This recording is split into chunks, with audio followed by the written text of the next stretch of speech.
The moonless night at Davis-Monthan Air Force Base shimmered with an eerie tranquility that belied the impending chaos.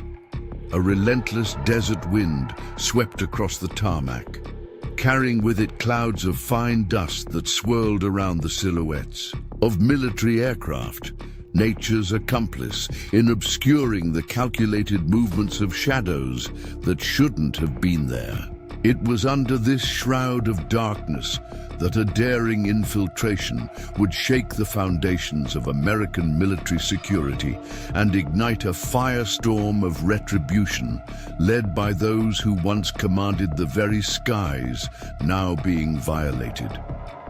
Nestled on the outskirts of Tucson, Arizona, the sprawling expanse of Davis-Monthan was renowned for housing the largest aircraft boneyard in the world. Tonight, however, its primary function as an operational A-10 Thunderbolt II training base made it the target of an audacious plot years in the making. The base's perimeter, typically an impenetrable barrier of motion sensors, armed guards and surveillance cameras, had been compromised with surgical precision through a campaign of digital sabotage and insider intelligence. 3 unmarked vans with government plates rolled through a secondary checkpoint at precisely 0117 hours. The vehicles moved with the confidence of belonging, their headlights cutting through the dancing dust devils that skittered across the access road. The guards, their faces illuminated by the harsh glow of security monitors, barely glanced at. The documentation presented digital credentials that had been meticulously forged by Los Fantasmas, the technological arm of the Sinaloa Nuevo Cartel. Maintenance crew for Hangar 7 Echo, the lead driver announced, his flawless American accent betraying none of the tension coiling through his body. System upgrades to the environmental controls should be wrapped up before dawn. The guard nodded, his eyes glazed with the monotony of night shift duty. He pressed the button to raise the barrier, unaware that he had just facilitated one of the most brazen breaches of US military security in decades. As the vans proceeded toward the distant hangar complex, their occupants exchanged terse nods. Phase 1 had been executed without incident.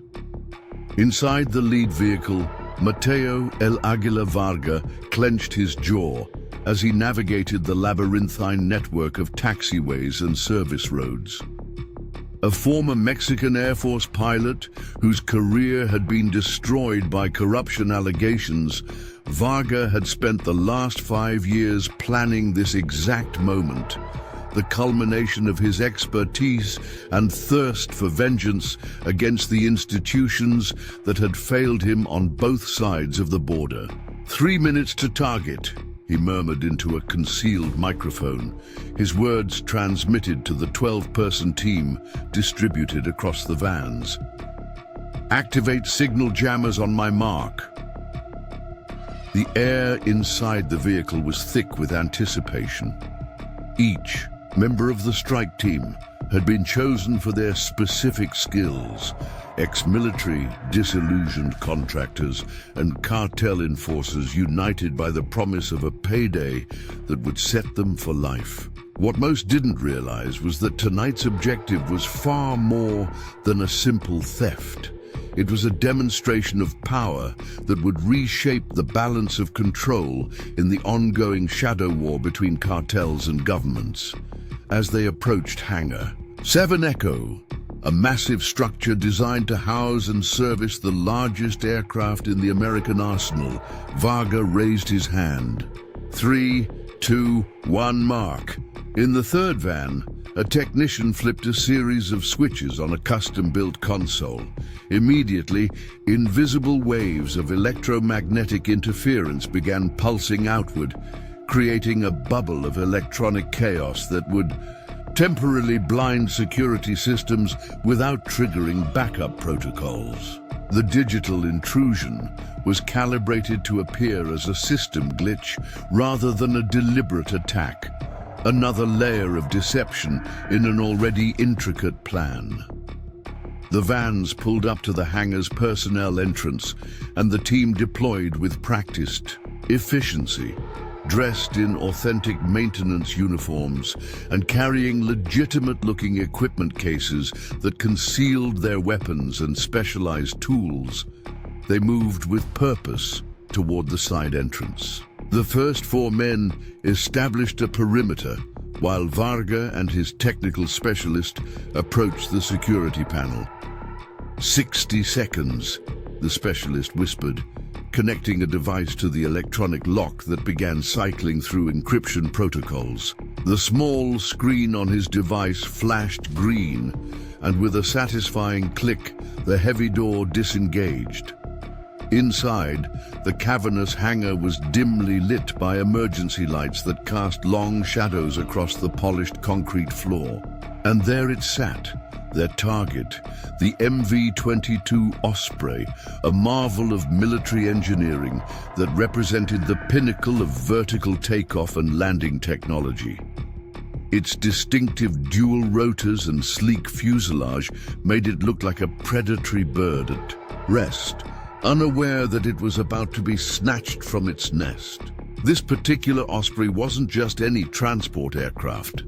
Designated as MV-22 Phantom, it was a prototype equipped with next-generation stealth technology and advanced electronic warfare systems that made it virtually invisible to conventional radar. The aircraft had been temporarily stationed at Davis-Monthan for a series of desert environment tests before its scheduled transfer to a classified operation. Varga approached the aircraft with reverence, his fingers trailing along its cool metal skin. "Begin pre-flight checks," he ordered, his voice barely audible over the distant hum of the hangar's ventilation system. "We have 20 minutes before the jamming signature becomes too obvious." The team moved with choreographed precision, each member attending to their assigned tasks. 2 men secured the hangar's interior doors, while others began preparing the aircraft for departure. Cargo cases were loaded into the Osprey's hold, equipment essential for their escape and the aircraft's subsequent modification at a hidden facility deep in the Sonoran Desert. In the hangar's security office, a lone airman frowned at his monitors as they flickered with intermittent static. Technical glitches weren't uncommon during the desert's frequent dust storms, but something about this particular disruption triggered his instincts. He reached for his radio to request a systems check, unaware that his transmission would never leave the building. Meanwhile, on the hangar floor, Varga's team had completed their preparations with 4 minutes to spare.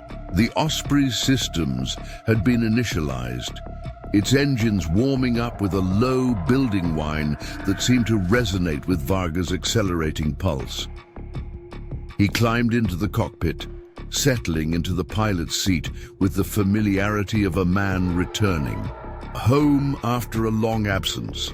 "External power disconnected," reported one of his team. "Hangar doors override engaged."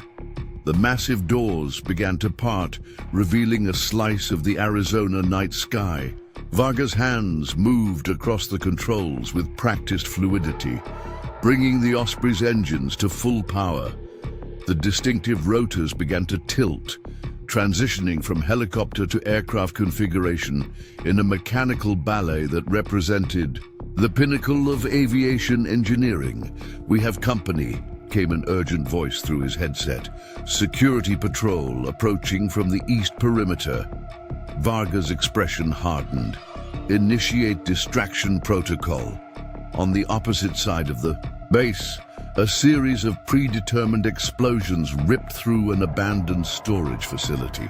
The carefully controlled blasts were designed not to cause casualties, but to create maximum confusion and divert attention from the hangar. Alarms began blaring across the base, emergency response protocols activating as personnel scrambled to address what appeared to be a coordinated attack. In the chaos, the theft of the Osprey would be temporarily overshadowed, a critical window that Varga intended to exploit to its fullest. The aircraft lifted from the hangar floor, hovering momentarily, before surging forward into the open air. The night enveloped the Osprey as Varga engaged the experimental stealth systems, rendering the aircraft nearly invisible to both radar and visual identification. As they cleared the base perimeter, banking hard toward the south, Varga allowed himself a moment of grim satisfaction. Phase 2, complete. Unknown to Varga and his team, their brazen heist had triggered an alert in a system not connected to the base's compromised network. In a secure facility buried beneath the Pentagon, a dedicated terminal flashed a silent warning that the MV-22 Phantom's tracking beacon had suddenly activated, a failsafe installed precisely for this scenario. The alert was immediately routed to a classified subcommittee with an innocuous name that belied its lethal authority: the Aviation Asset Recovery Division. This small, elite group operated outside the conventional military command structure, composed of former Air Force commanders with extensive combat experience and the authorization to recover stolen aerospace technology by any means necessary.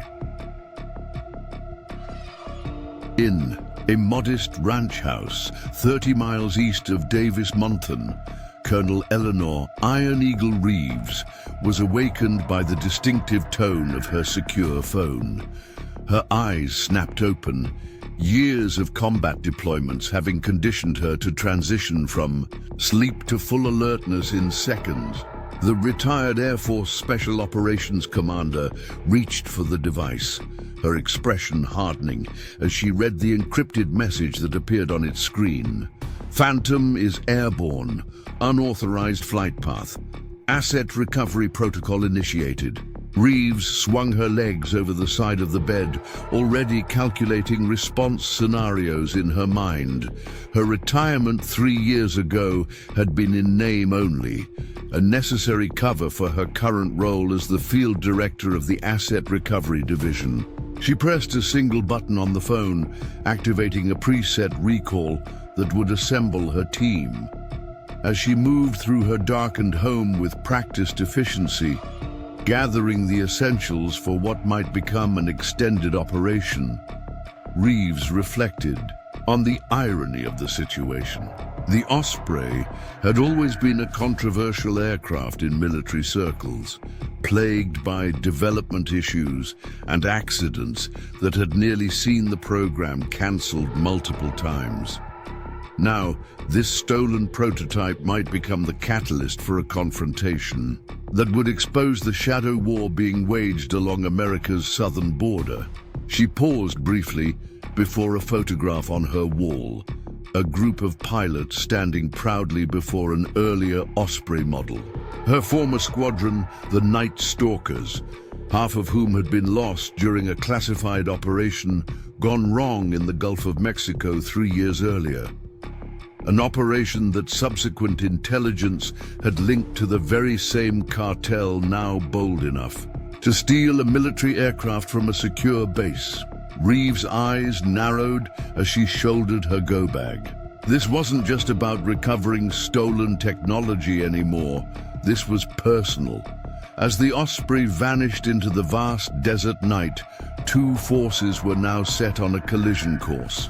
Varga's team executing what they believed was the perfect heist, and Reeves assembling a cadre of veteran aviators who had spent their careers mastering the art of aerial warfare. The hunt had begun, and the skies over the borderlands would soon become a battlefield where old grudges and new ambitions would clash in a storm of vengeance and firepower. Colonel Eleanor Iron Eagle Reeves's private hangar sat nestled against the base of the Rincon Mountains, its weathered exterior belying the high-tech operations center concealed within. As dawn broke over the Arizona desert, casting long shadows across the scrubland, vehicles began arriving, unmarked SUVs carrying individuals whose military careers were officially over, but whose service to their country continued in the shadows. They came without fanfare, each face etched with the unmistakable gravity of what lay ahead. Inside, the hangar had been transformed. Gone was any resemblance to a civilian aviation facility, replaced by a command center bristling with secure communications equipment, tactical displays, and weapons lockers that would make any special operations team envious. At the center of it all stood Reeves, her tall frame silhouetted against the glow of satellite imagery, displaying the last known trajectory of the stolen Osprey. "Gentlemen, lady," Reeves addressed the assembled group, her voice carrying the quiet authority that had once guided combat missions over 3 continents. 19 hours ago, a prototype 1522 Osprey was stolen from Davis-Monthan. This wasn't a joyride or an opportunistic theft. This was a precision operation executed by professionals with insider knowledge and significant resources. She tapped a control panel, and the main screen shifted to display personnel files. Intelligence indicates the operation was spearheaded by this man, Mateo Varga, former captain in the Mexican Air Force Special Operations, call sign El Águila, dishonorably discharged in 2018 after allegations of corruption, though the evidence suggests he was actually set up by elements within his own government who were on cartel payrolls. The screen displayed a stern-faced man with intense eyes and the unmistakable bearing of a military pilot. Beside his image appeared operational records, flight qualifications, and psychological assessments that painted a picture of a supremely competent aviator with a dangerous combination of skill and grievance. Varga disappeared off the grid for 2 years before resurfacing as a key operational asset for the Sinaloa Nuevo Cartel, Reeves continued. He's orchestrated 3 previous operations targeting military assets, but nothing on this scale. The MV-22 represents a significant escalation. Major Marcus Whiplash Dominguez, a stocky former Thunderbirds pilot whose weathered face bore the scars of a crash landing in Afghanistan, leaned forward. "What capabilities are we dealing with? The Phantom wasn't exactly standard issue." Reeves nodded grimly. The MV-22 Phantom is equipped with next-generation stealth composite materials, enhanced electronic warfare suites, and an AI-assisted flight system that can anticipate and counter conventional intercept tactics. It was undergoing final testing before deployment as a specialized insertion platform for Tier 1 operations. "Jesus," breathed Lieutenant Colonel Sophia Hayes, her fingers unconsciously tracing the Air Force cross tattooed on her wrist. "They didn't just steal an aircraft, they stole a technological force multiplier." "Precisely," Reeves confirmed, bringing up another image, a satellite view of a compound nestled in a remote valley in the Sierra Madre Occidental Mountains. "This is where we believe they're taking it. A former mining operation converted into what intelligence suggests is the cartel's primary aerospace facility." The room fell silent as the implications settled over the assembled veterans. The idea of a drug cartel possessing its own aerospace program would have seemed absurd just years ago, but the militarization of these organizations had accelerated beyond what many security analysts had predicted, How did they even get the technical expertise to operate something like the Phantom? Asked Commander Jackson. Deadbolt Chen, the team's electronic warfare specialist, whose tenure at DARPA had given him an intimate understanding of cutting-edge military technology. Reeves's expression darkened.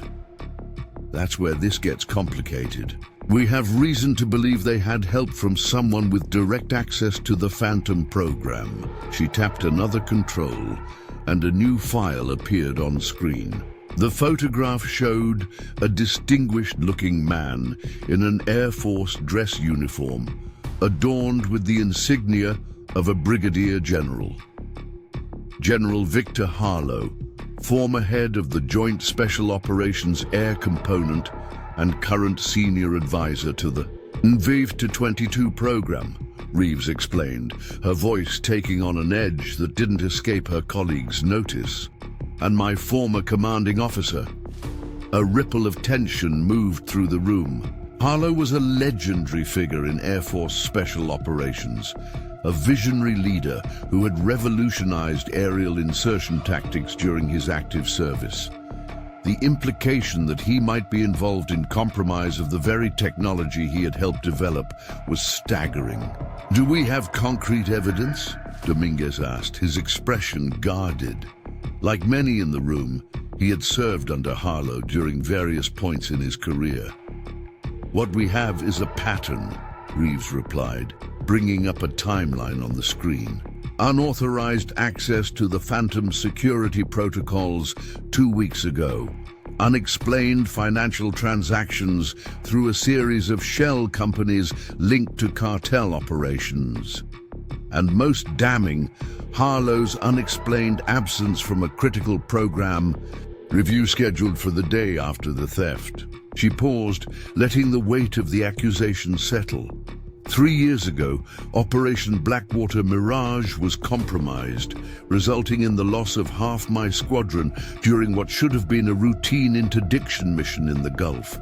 The subsequent investigation was classified and inconclusive, but I've never stopped looking for answers. Reeves's fingers clenched briefly at her side, the only visible sign of the emotion churning beneath her professional exterior. "New evidence suggests that operation was compromised by someone with access to our flight plans and countermeasures. Someone like Harlow." The silence that followed was charged with the complex emotions that came with questioning the integrity of a respected leader. For career military officers, the suggestion of such betrayal cut to the core of everything they had dedicated their lives to upholding. "If you're right," Hayes said finally, "then this isn't just about recovering the Osprey. This is about exposing corruption that goes all the way to the Pentagon.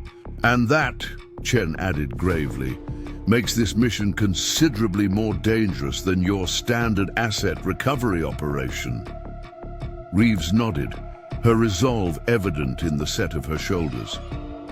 "Which is why we're operating under Ghost Protocol, completely off the books, with plausible deniability for all involved. If we're captured or killed, the government will disavow any knowledge of our actions." She looked around at each team member, her gaze direct and unflinching. "I need to be absolutely clear. What I'm asking you to do goes beyond your obligations, even to the division.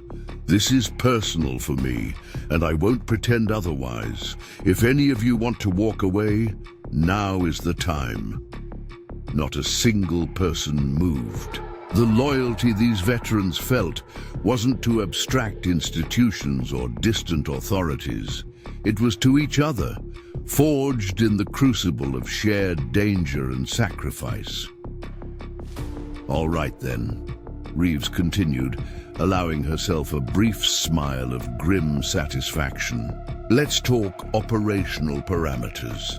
She expanded the satellite view of the cartel compound, highlighting key defensive positions and terrain features. Our intelligence suggests they'll need at least 72 hours to integrate the Osprey into their existing systems and train pilots on its unique characteristics. That gives us a narrow window to locate, infiltrate, and execute. Dominguez studied the terrain with a professional eye. The valley provides natural protection against conventional air assault. They've positioned anti-aircraft batteries here, and here, he noted, pointing to elevated positions surrounding the compound. A frontal approach would be suicide, even with stealth capability. Which is why we're not taking a frontal approach, Reeves countered, zooming in on a series of what appeared to be abandoned mine shafts in the mountainside adjacent to the compound. These old mining tunnels connect to the facility's sublevels. Our insertion will be ground-based, using these access points to bypass their perimeter security. Hayes raised an eyebrow. And how exactly do we get a strike team that close without being detected? That's cartel-controlled territory for 100 miles in every direction. Reeves' expression shifted to one her former squadron would have recognized, the look that preceded her most audacious tactical gambits.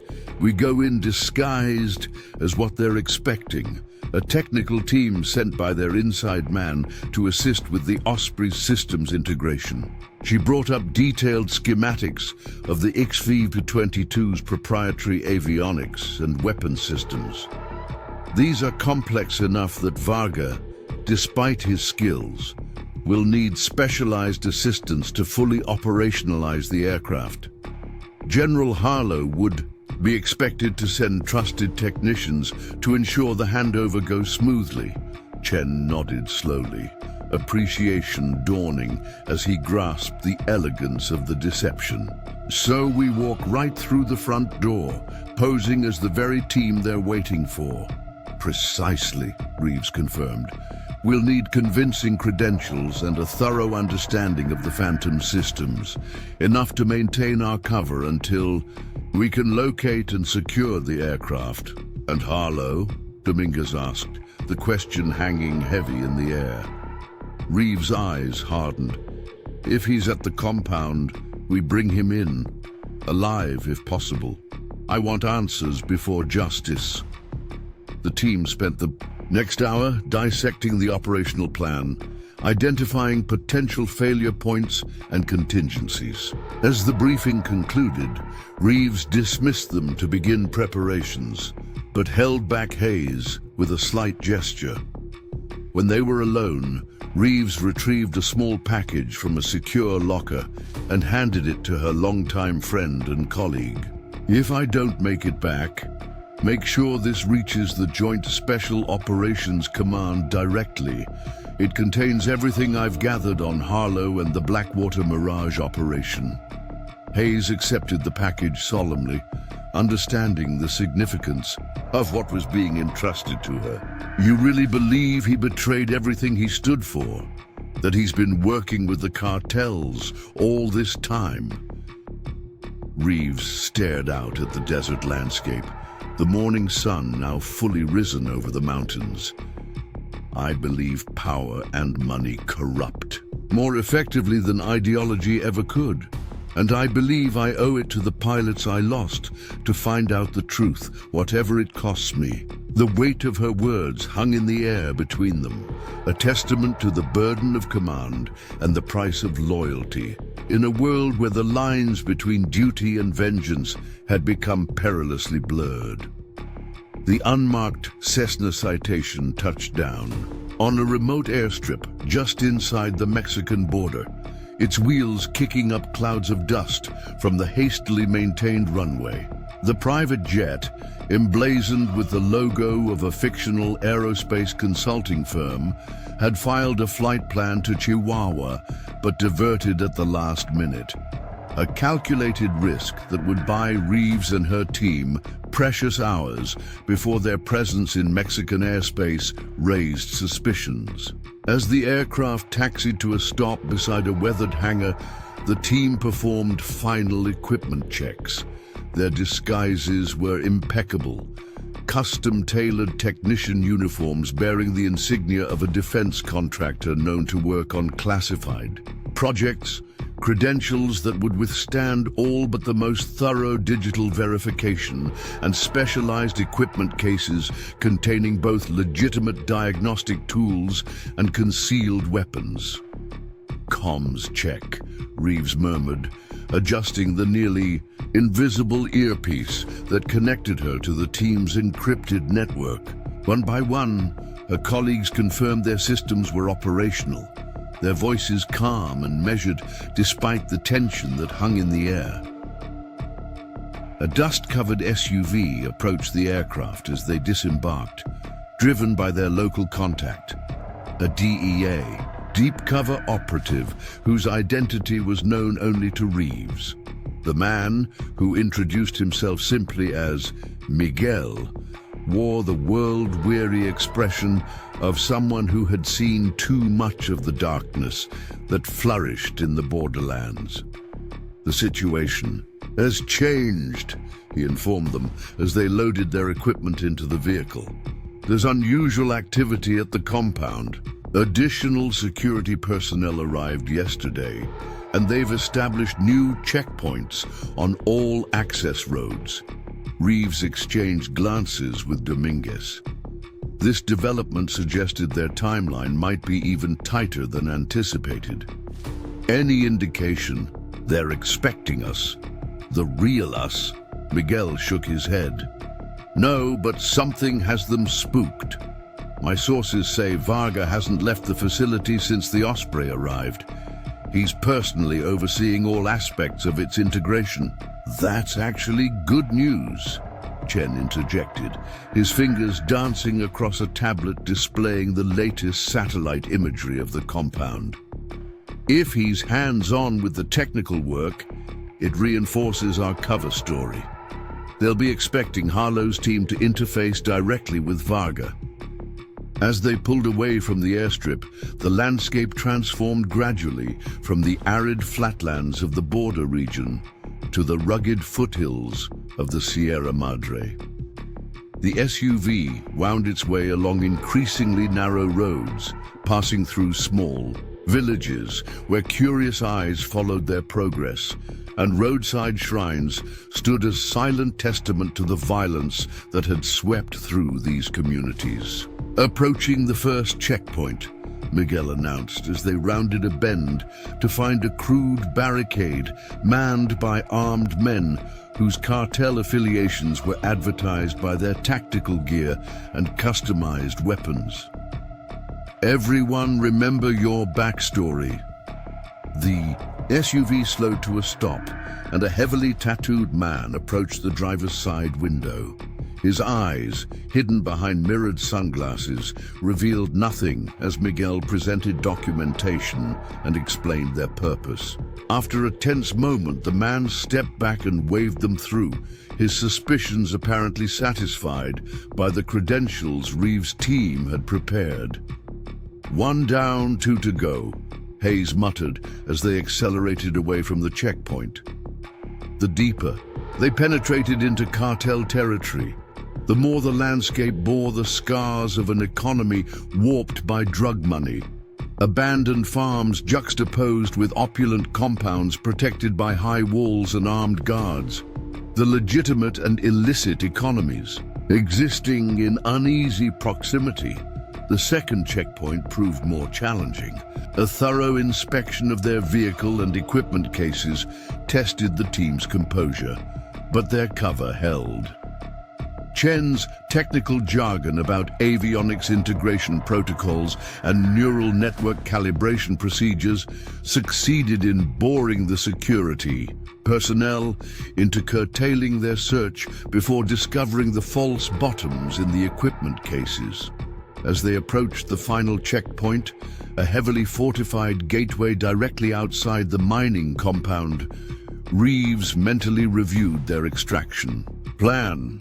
The margin for error was razor thin. Once inside, they would have a maximum of 8 hours to locate the Osprey, disable its advanced systems, and either secure it for extraction or ensure it could never fly again.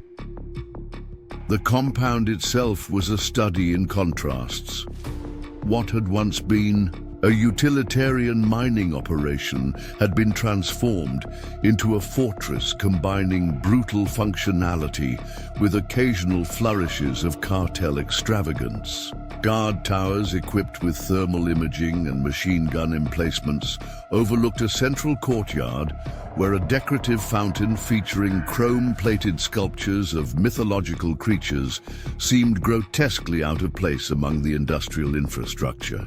"Final approach," Miguel warned as they pulled up to the main gate.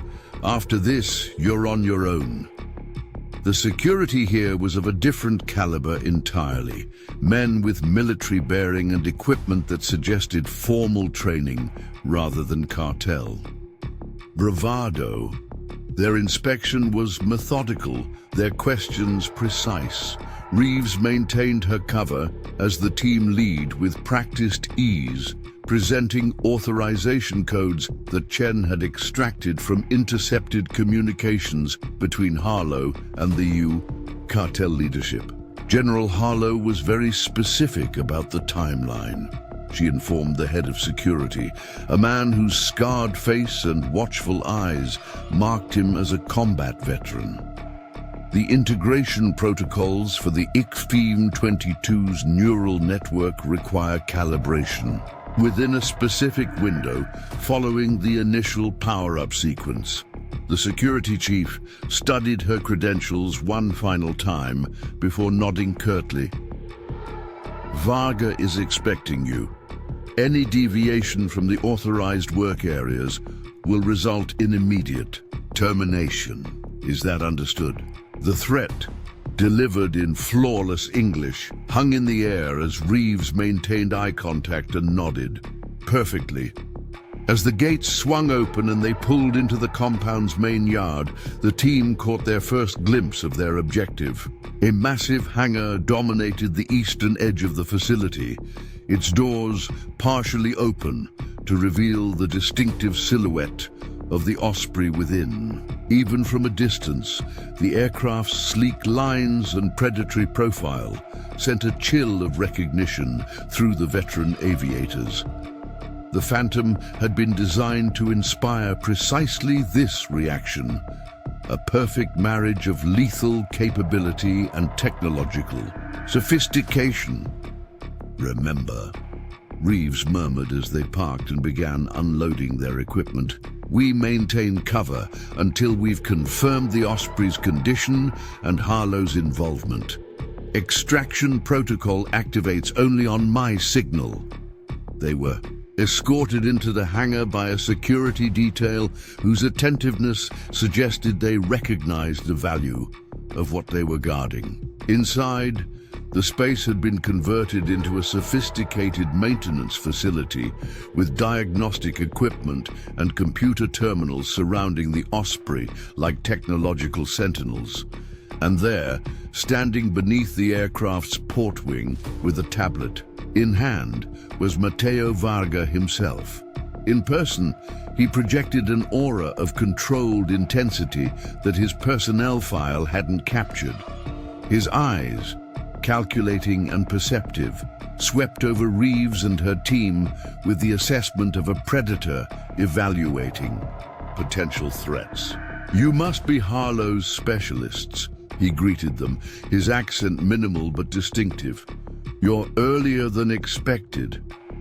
The general emphasized the time sensitivity of the neural network calibration. Reeves replied smoothly, setting down her equipment case and extending a hand. "Dr. Elena Rivers, lead systems integration specialist." Varga didn't immediately take her hand, instead studying her face with uncomfortable intensity. "Interesting. Harlow didn't mention he was sending a woman. Perhaps because my gender is irrelevant to my qualifications," Reeves countered, maintaining her professional demeanor despite the surge of adrenaline his scrutiny triggered. "I've personally overseen integration on 3 previous 15 prototypes. After A tense moment, Varga's expression softened into something approaching respect. He shook her hand firmly. "Of course. Forgive me, Doctor. We've had unexpected complications with the avionics suite that I'm eager to resolve." He gestured for them to follow him toward the Osprey's open side hatch. The aircraft's defense systems have initiated a progressive lockdown that wasn't documented. In the materials Harlow provided, each hour another subsystem seals itself off from external interface. A security protocol triggered by unauthorized removal from its home facility, Chen explained, seamlessly falling into his role as he examined the diagnostic readouts on a nearby terminal. "We anticipated this might happen, which is why we brought the override modules." Varga's relief was palpable. "Excellent. I was beginning to fear we'd acquired an extremely expensive paperweight. How soon can you have it operational?" "We'll begin diagnostics immediately," Reeves assured him, already moving toward the aircraft with her team. "But first, we need to speak with General Harlow directly. There are verification protocols that require his personal authorization codes." The request, designed to confirm Harlow's involvement and potentially his location, caused a subtle shift in Varga's demeanor. "The General is not here. He's maintaining his distance from this operation for obvious reasons." Then a secure video. "A call will suffice," Reeves pressed, watching Varga's reaction carefully.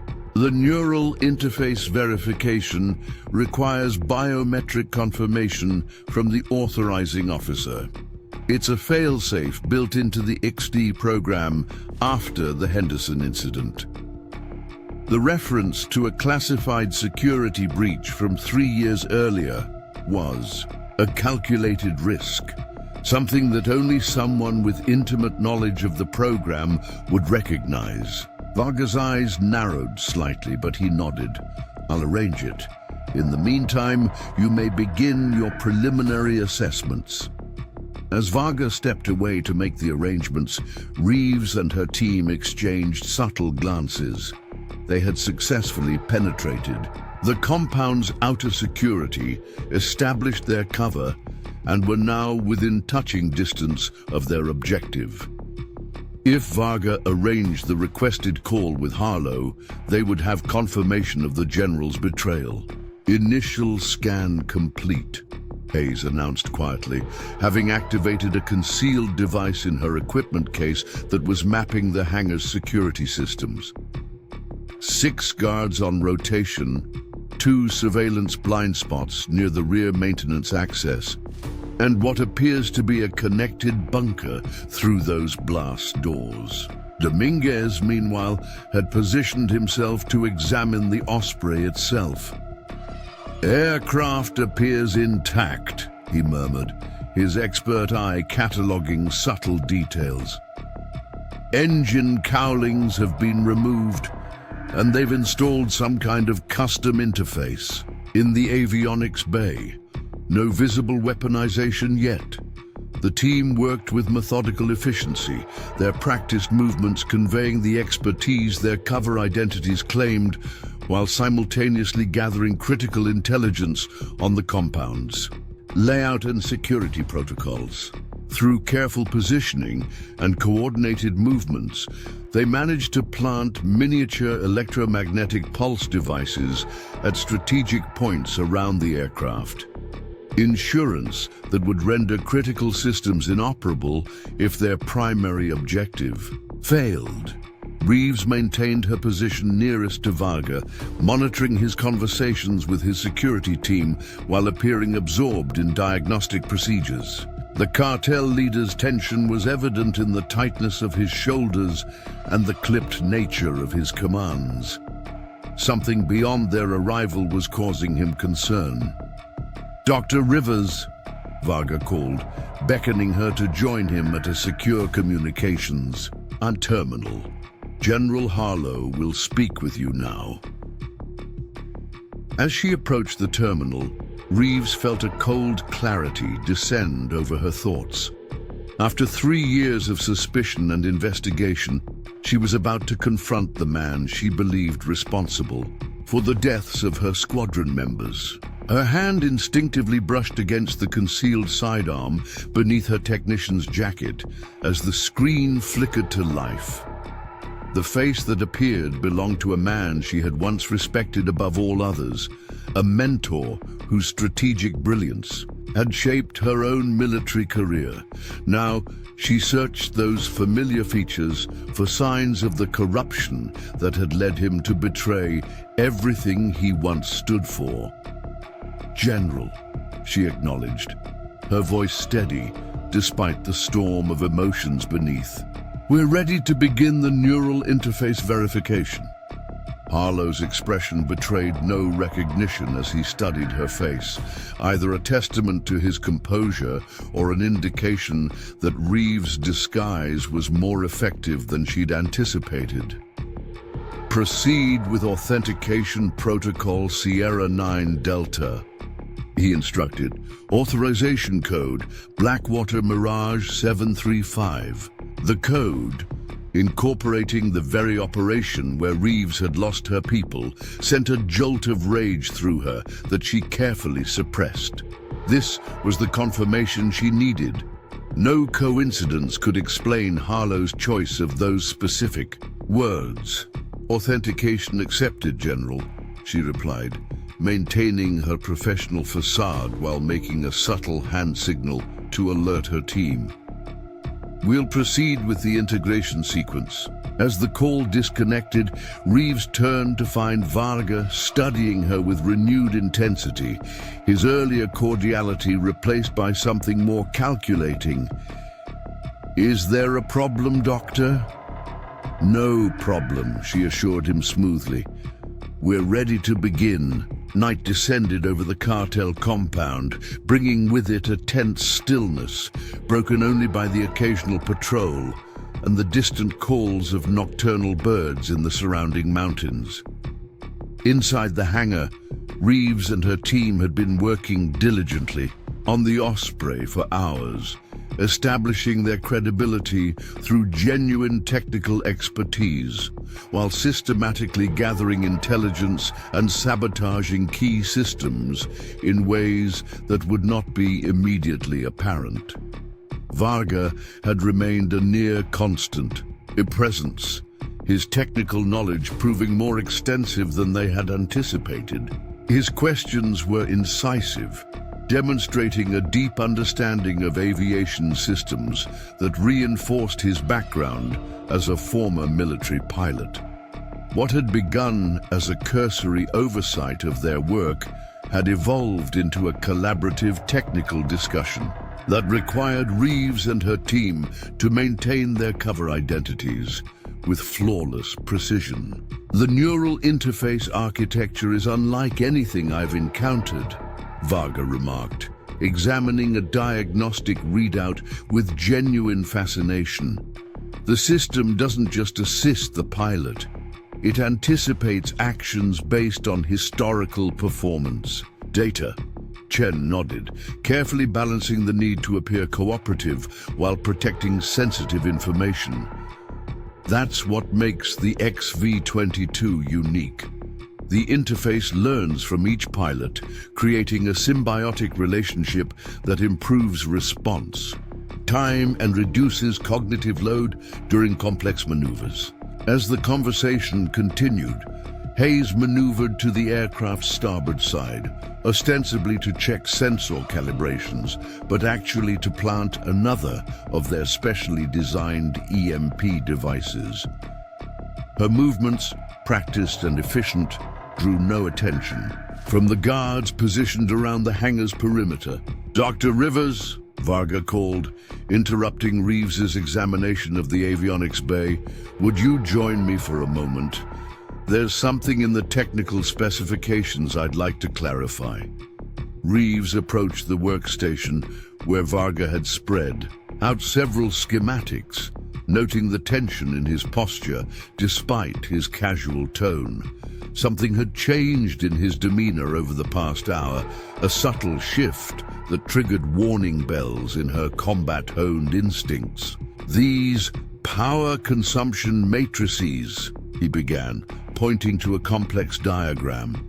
"They don't align with the performance parameters we've observed during preliminary testing."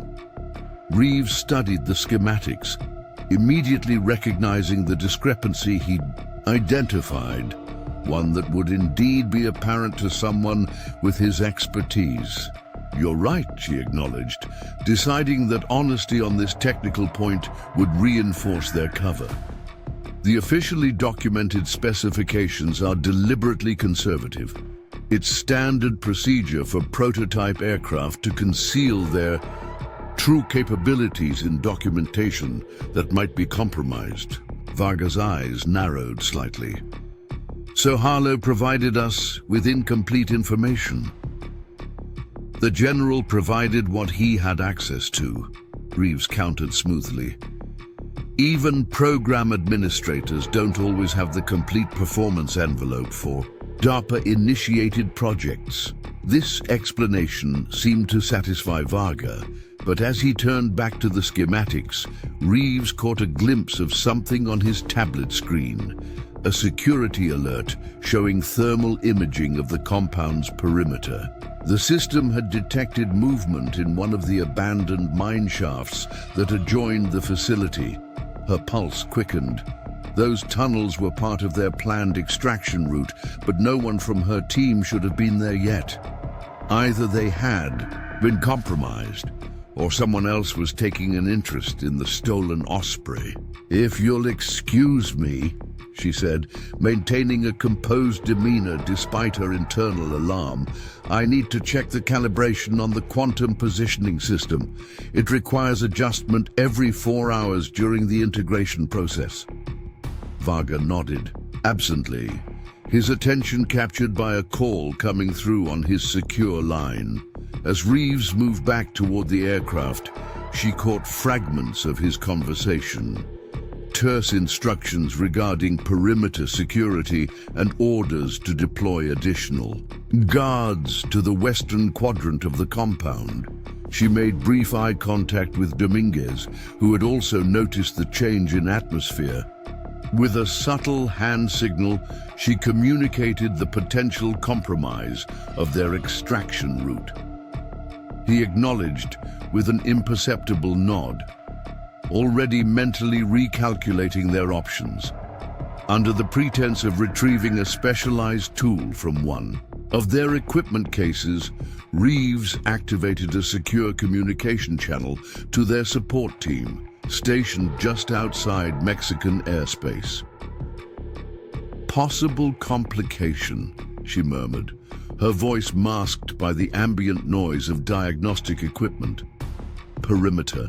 Alert at extraction point Alpha. Status of secondary route."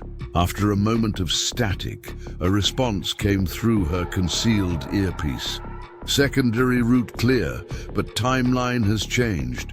You have new visitors incoming. Satellite shows military-grade helicopters approaching from the northeast. ETA 20 minutes. Reeves processed this information with the rapid assessment of a seasoned combat commander. Either Mexican federal forces had somehow detected the stolen aircraft, or someone else with significant resources had tracked it to this location. Either scenario dramatically complicated their mission parameters. As she contemplated this development, her attention was drawn to a secure storage area at the rear of the hangar.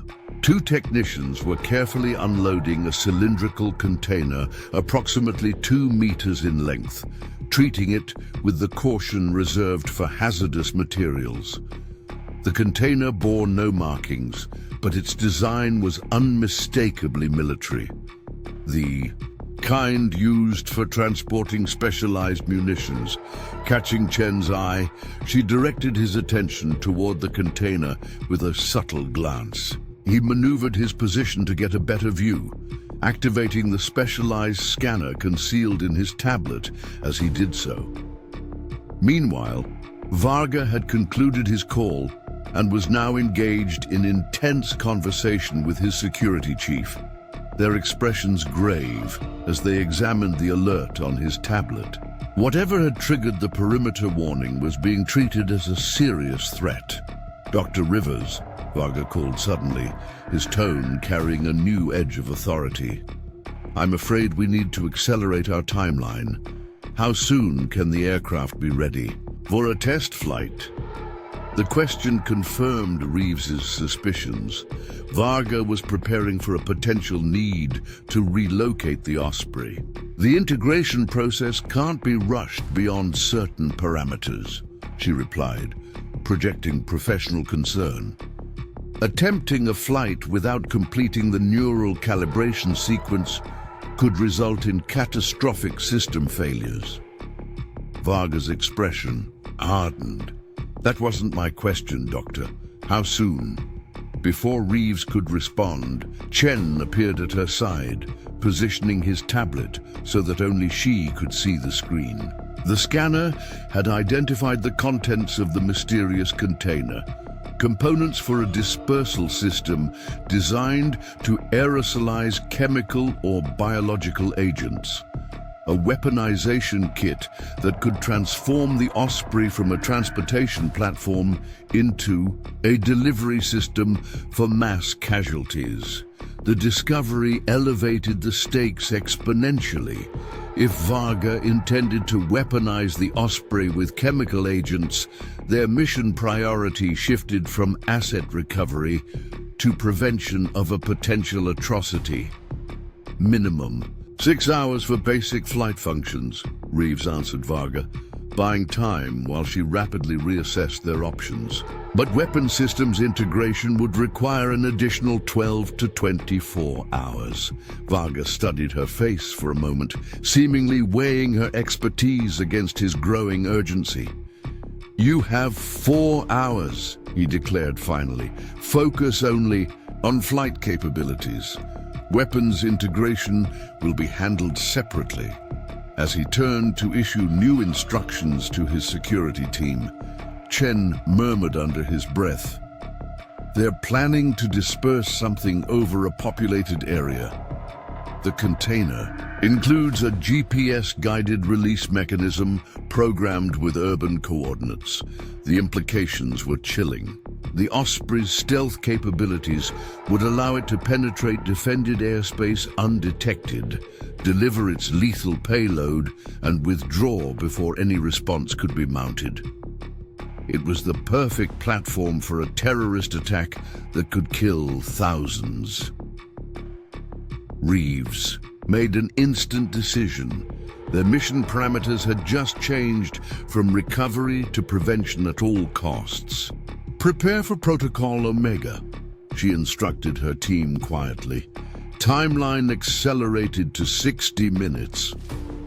Protocol Omega was their most extreme contingency plan, a high-risk extraction that prioritized destruction of the target asset over team safety.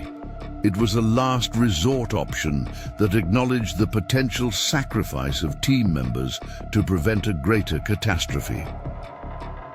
As her team absorbed this directive with the stoic professionalism of veteran operators, Reeves redirected her attention to the mysterious approaching helicopters. "Any identification on our uninvited guests?" she asked through the secure channel. After a brief pause, the response came through. "Negative on definitive ID, but flight patterns and formation suggest Mexican Special Forces, possibly GAFE units. They're maintaining communications blackout, which is non-standard for official operations. This new variable complicated an already precarious situation. If Mexican Special Forces were conducting an unsanctioned operation against a cartel compound on their own soil, it suggested either a high-value target was present, or the stolen Osprey had triggered national security protocols beyond normal interdiction efforts. Dominguez approached under the guise of consulting on the aircraft's vertical lift system. "We've got a problem," he muttered. "They're moving some kind of payload into the aircraft's cargo bay. Looks like they're preparing for immediate deployment once flight systems are online. Reeves scanned the hangar, noting the increased activity and sense of urgency among Varga's personnel. Whatever their timeline had been, it had clearly been accelerated by the perimeter breach and approaching aircraft. "Sir," one of the security team called to Varga, "we've lost contact with Checkpoint 3.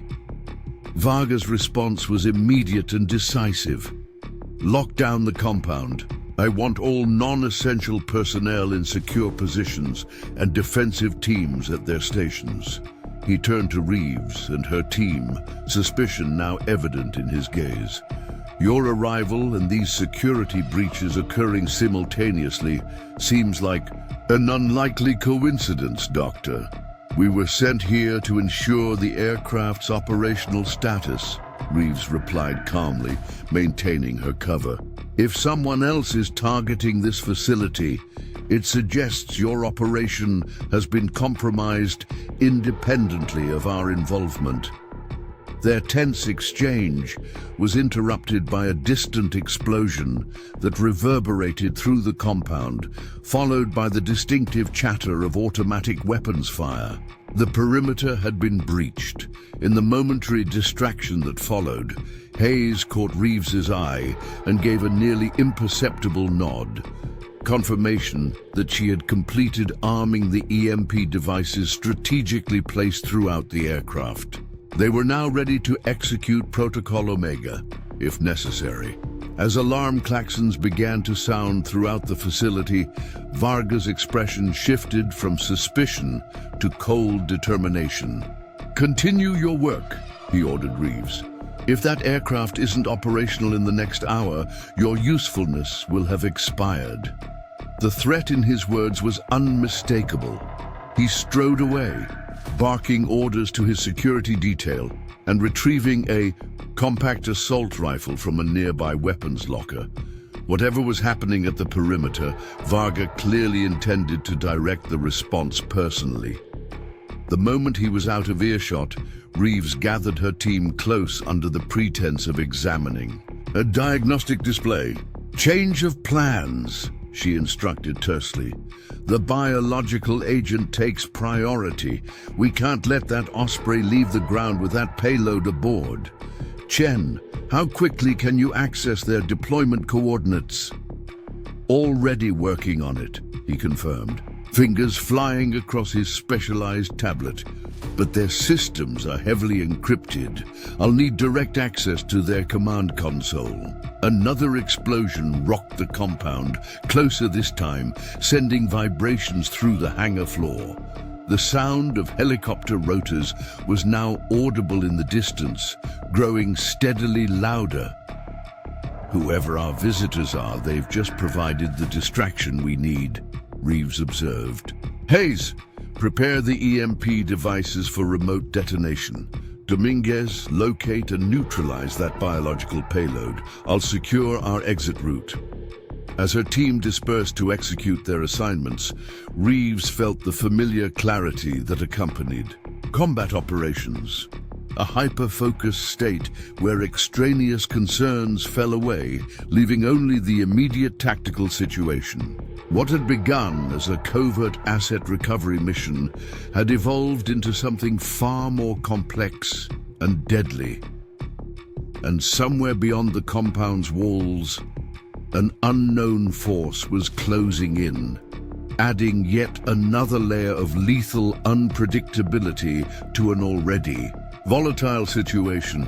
Chaos erupted across the compound as security forces scrambled to defensive positions. The methodical order that had defined Varga's operation disintegrated into urgent shouts and pounding footsteps as personnel rushed to respond to multiple breach points. Through the hangar's reinforced windows, the night sky flashed with tracer, fire, and the distinctive bloom of grenades detonating along the northern perimeter. Reeves seized the moment of confusion to access a nearby security terminal, using the credentials Chen had cloned earlier from an unwitting technician. The compound surveillance grid appeared on screen, revealing a tactical situation more complex than they had anticipated. The attackers weren't merely approaching. They had orchestrated a sophisticated multi-vector assault with precision that suggested military training. "That's not Mexican special forces," Dominguez observed quietly, appearing at her side for a brief moment before continuing toward the Osprey's cargo bay. "The formation and breach tactics are all wrong. Those are private contractors, high-end ones." Reeves zoomed in on one of the external camera feeds, focusing on a figure directing operations at the breached northern gate. Though partially obscured by tactical gear, something about the man's bearing triggered a flash of recognition. The way he gestured, the distinctive stance as he surveyed the battlefield. She had seen it before, during joint operations with forces that officially didn't exist. Their Obsidian Solutions Group, she realized, naming one of the most elite and secretive private military contractors in existence. But who hired them? The answer came in a sudden, chilling moment of clarity as she recalled Harlow's personnel. Amphile, before ascending to his command position, the general had served as military liaison to several classified operations involving private contractors. Operations where Obsidian had featured prominently. "Harlow sent them," she concluded grimly. "He's tying up loose ends." The implications cascaded through her tactical assessment. Harlow had betrayed his country by facilitating the theft of the Osprey, likely believing he could maintain plausible deniability while profiting from whatever the cartel planned to do with the aircraft. But now, with too many variables in play, he was eliminating evidence and witnesses. Hayes appeared at her side, her expression grim. "EMP devices are primed. Detonation sequence is keyed to your command code." Reeves nodded, her mind racing through contingencies. "We need to accelerate. If Harlow's contractors secure the Osprey, we lose our window to prevent whatever they're planning." Across the hangar, Chen had successfully bypassed the security on the cartel's command console and was downloading critical data. His expression grew increasingly troubled as information scrolled across his screen. "Colonel," he called, reverting to Reeves's military rank in his urgency. "You need to see this." Reeves crossed to his position, maintaining situational awareness of the deteriorating security situation around them. Several of Varga's men had taken defensive positions inside the hangar, their attention focused outward toward the approaching threat, rather than on the technical team they believed was working to prepare the Osprey for flight. Chen tilted his screen toward her. "The deployment coordinates aren't for a civilian target. They're targeting Davis-Monthan itself." Reeves studied the flight plan with growing alarm. The cartel wasn't planning a terrorist attack against civilian infrastructure. They were plotting a retaliatory strike against the very base from which they had stolen the Osprey. "It's a false flag operation," she realized. "They're going to disperse a biological agent over a U.S. military installation using a stolen U.S. aircraft." The strategic implications were staggering. Such an attack would appear to be the U.S. military using biological weapons on its own. Personnel, a catastrophic breach of international law that would trigger investigations, political chaos, and potentially even armed response from nations who viewed it as evidence of internal instability in a nuclear power. "The payload is a genetically modified strain of hemorrhagic fever," Chen continued, his voice tight, "designed for high communicability and delayed symptom onset if released over an active military base." He didn't need to finish the thought. The disease would spread beyond the base to surrounding communities before anyone realized what was happening. By the time containment protocols were implemented, it would be far too late. A new explosion, much closer than the previous ones, shook the hangar violently. Dust and debris cascaded from overhead fixtures as the building's structural integrity was tested by the blast wave. There through the outer defenses, Hayes reported, peering through a gap in the hangar doors. We've got maybe 5 minutes before they reach this position. Reeves made a swift command decision. New priority. We destroy that biological payload, render the Osprey completely inoperable, and extract with the targeting data. The world needs to know what Harlow was planning. As her team moved to execute these new orders, the hangar doors suddenly parted. Varga strode in, blood streaming from a laceration on his forehead, accompanied by 4 heavily armed guards. His expression had transformed from the calculating control of a technical expert to the cold fury of a cornered predator.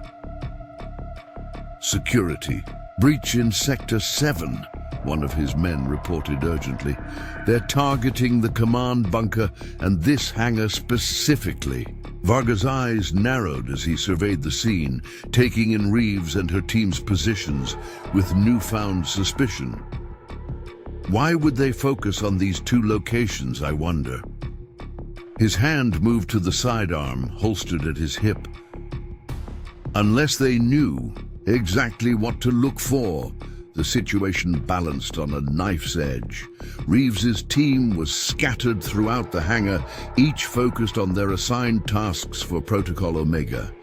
If Varga realized their true purpose now, they would be caught in a lethal crossfire between cartel forces and Harlow's contractors. The aircraft is a priority target, Reeves replied evenly, maintaining her cover identity while subtly shifting her stance to access her concealed weapon if necessary. Anyone with intelligence on the theft would know to look here. Varga's expression suggested he wasn't entirely convinced, but the immediate tactical situation demanded his attention. Accelerate the loading process, he ordered his men. We lift off in 10 minutes, operational status be damned. The order confirmed Reeves's worst fears. Varga intended to execute the biological attack regardless of whether the Osprey's systems were fully integrated.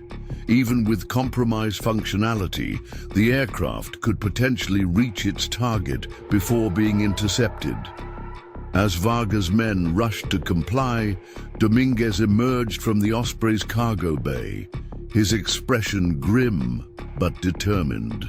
He caught Reeves's eye and gave an almost imperceptible nod, confirmation that he had located the biological payload but couldn't neutralize it without detection. Another explosion rocked the facility, this one close enough to shatter several windows along the hangar's eastern wall. Emergency lights flickered momentarily before stabilizing, casting harsh shadows across the increasingly tense scene. Status report, Varga demanded into his communication device. The response, audible in the momentary silence that followed the explosion, carried the unmistakable sound of defeat. Perimeter compromised on all sides, came the strained voice of his security chief. They're jamming our communications and using our own security protocols against us. These aren't federales. Jefe, these are something else. Something shifted in Varga's demeanor, a calculating reassessment that Reeves recognized from her years evaluating enemy combatants. He was preparing to abandon elements of his plan to salvage what he could. Change of plans, he announced, gesturing toward the Osprey. We depart immediately, minimal crew, maximum payload.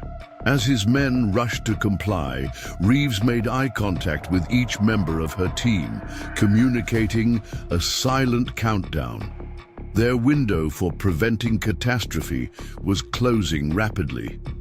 In 3 minutes, they would execute Protocol Omega, regardless of their own extraction prospects. Chen, still at the command console, had completed his data extraction. With deliberate movements that appeared to be routine system checks, he initiated a cascading failure in the hangar's power distribution system. A diversion that would provide crucial seconds when they made their move. Hayes had positioned herself near the biological payload, maintaining the appearance of conducting final flight preparations while actually preparing to neutralize the deadly cargo at the critical moment. Her specialized training in CBRN, chemical, biological, radiological, nuclear, threats made her the only team member qualified to safely handle the material. Dominguez had returned to the aircraft's cockpit, ostensibly to complete the neural interface, calibration, but actually initiating a specific sequence of system commands that would trigger a terminal logic fault in the flight control systems, rendering the Osprey unflyable without a complete avionics rebuild. The tension in the hangar reached a breaking point as Varga personally supervised the final preparations for departure.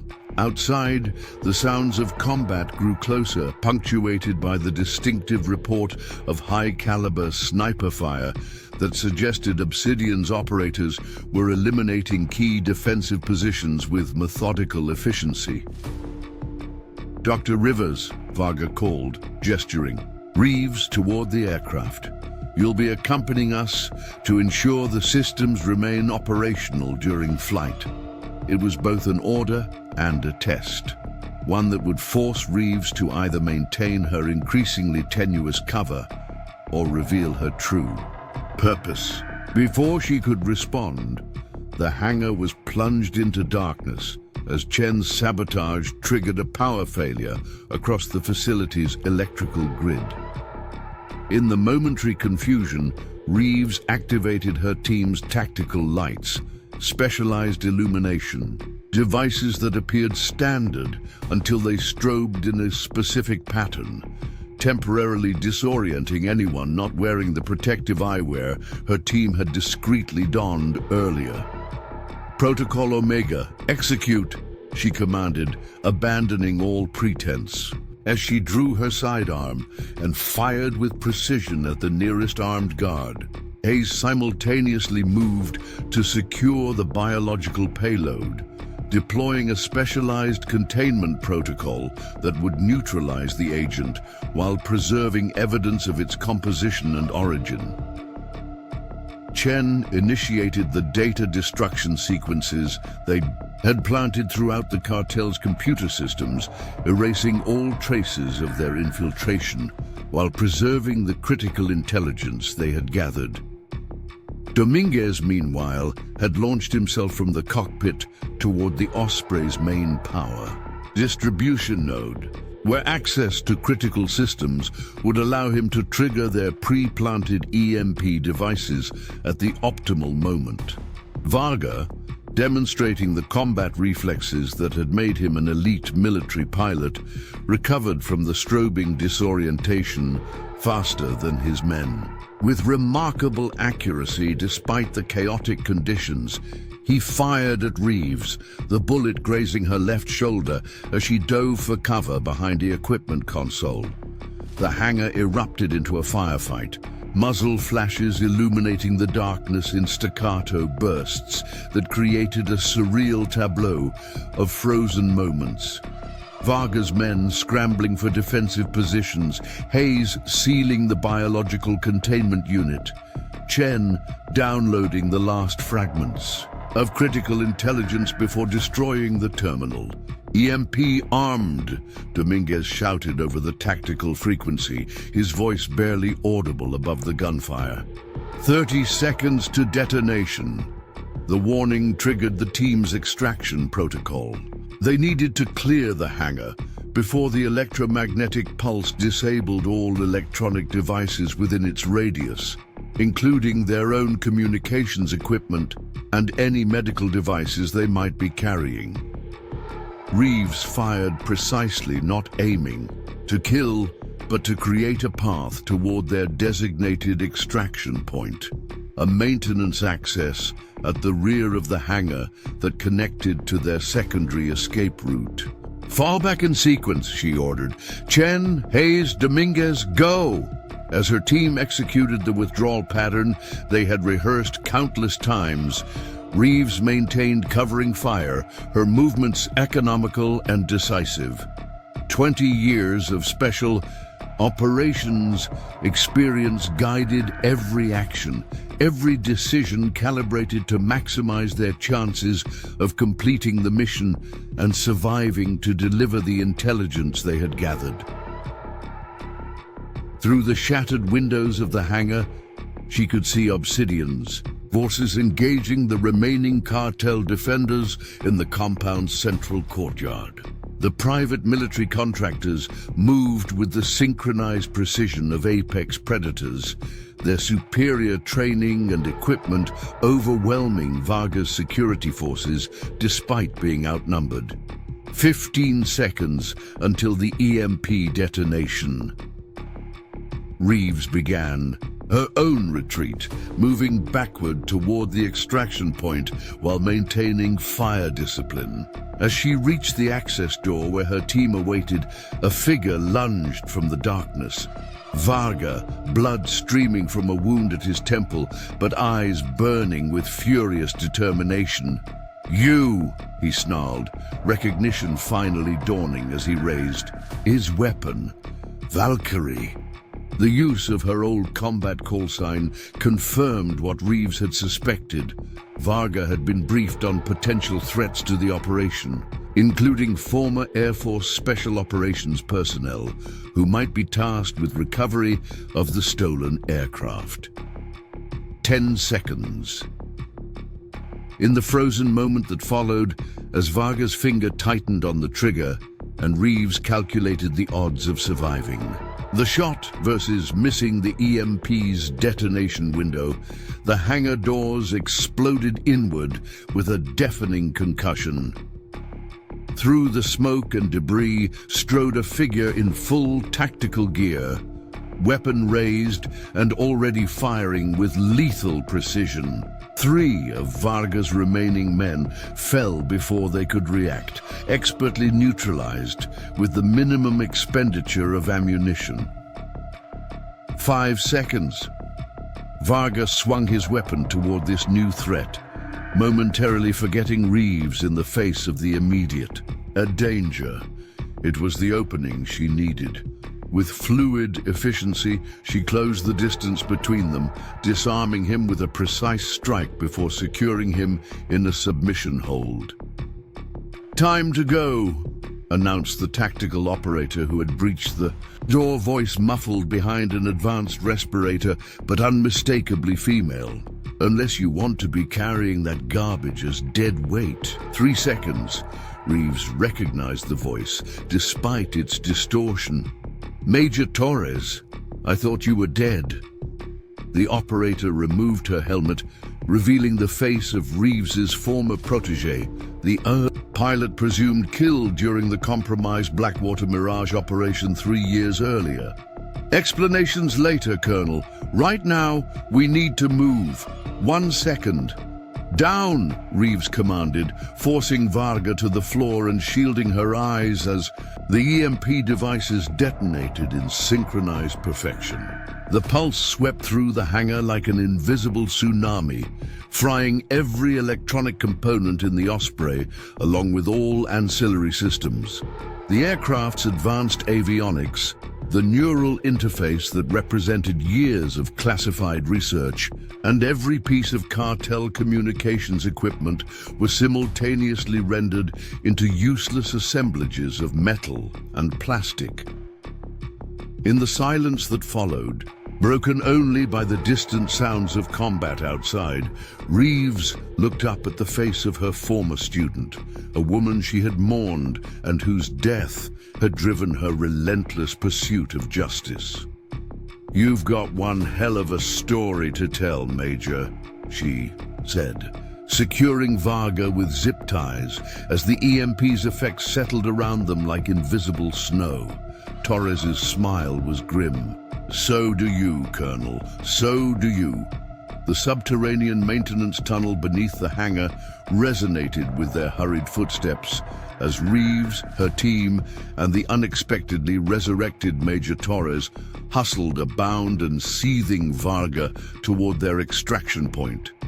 Emergency chemical lights cast an eerie green glow across the rough-hewn rock, illuminating a path that hadn't seen regular use since the mining operation's heyday decades earlier.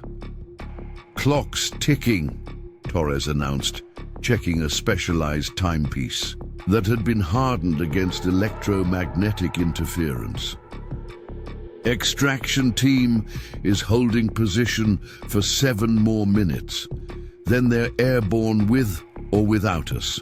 Outside, the sounds of combat had diminished to sporadic exchanges of gunfire, evidence that Obsidian's contractors were methodically eliminating the remaining resistance.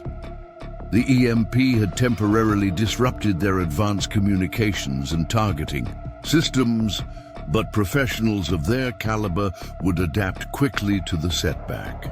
"Status of the package?" Reeves demanded, as they navigated a particularly narrow section of tunnel. Hayes patted the specialized containment unit secured to her tactical harness.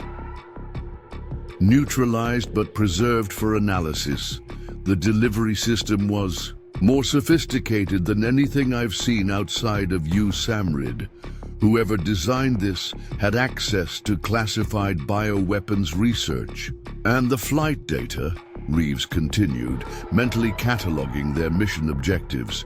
Chen tapped the hardened case strapped across his chest. "Secured. Complete targeting package, communication logs, and, most importantly, financial records linking General Harlow directly to the operation." Varga, who had maintained sullen silence since his capture, laughed bitterly at this. "You think Harlow's the mastermind?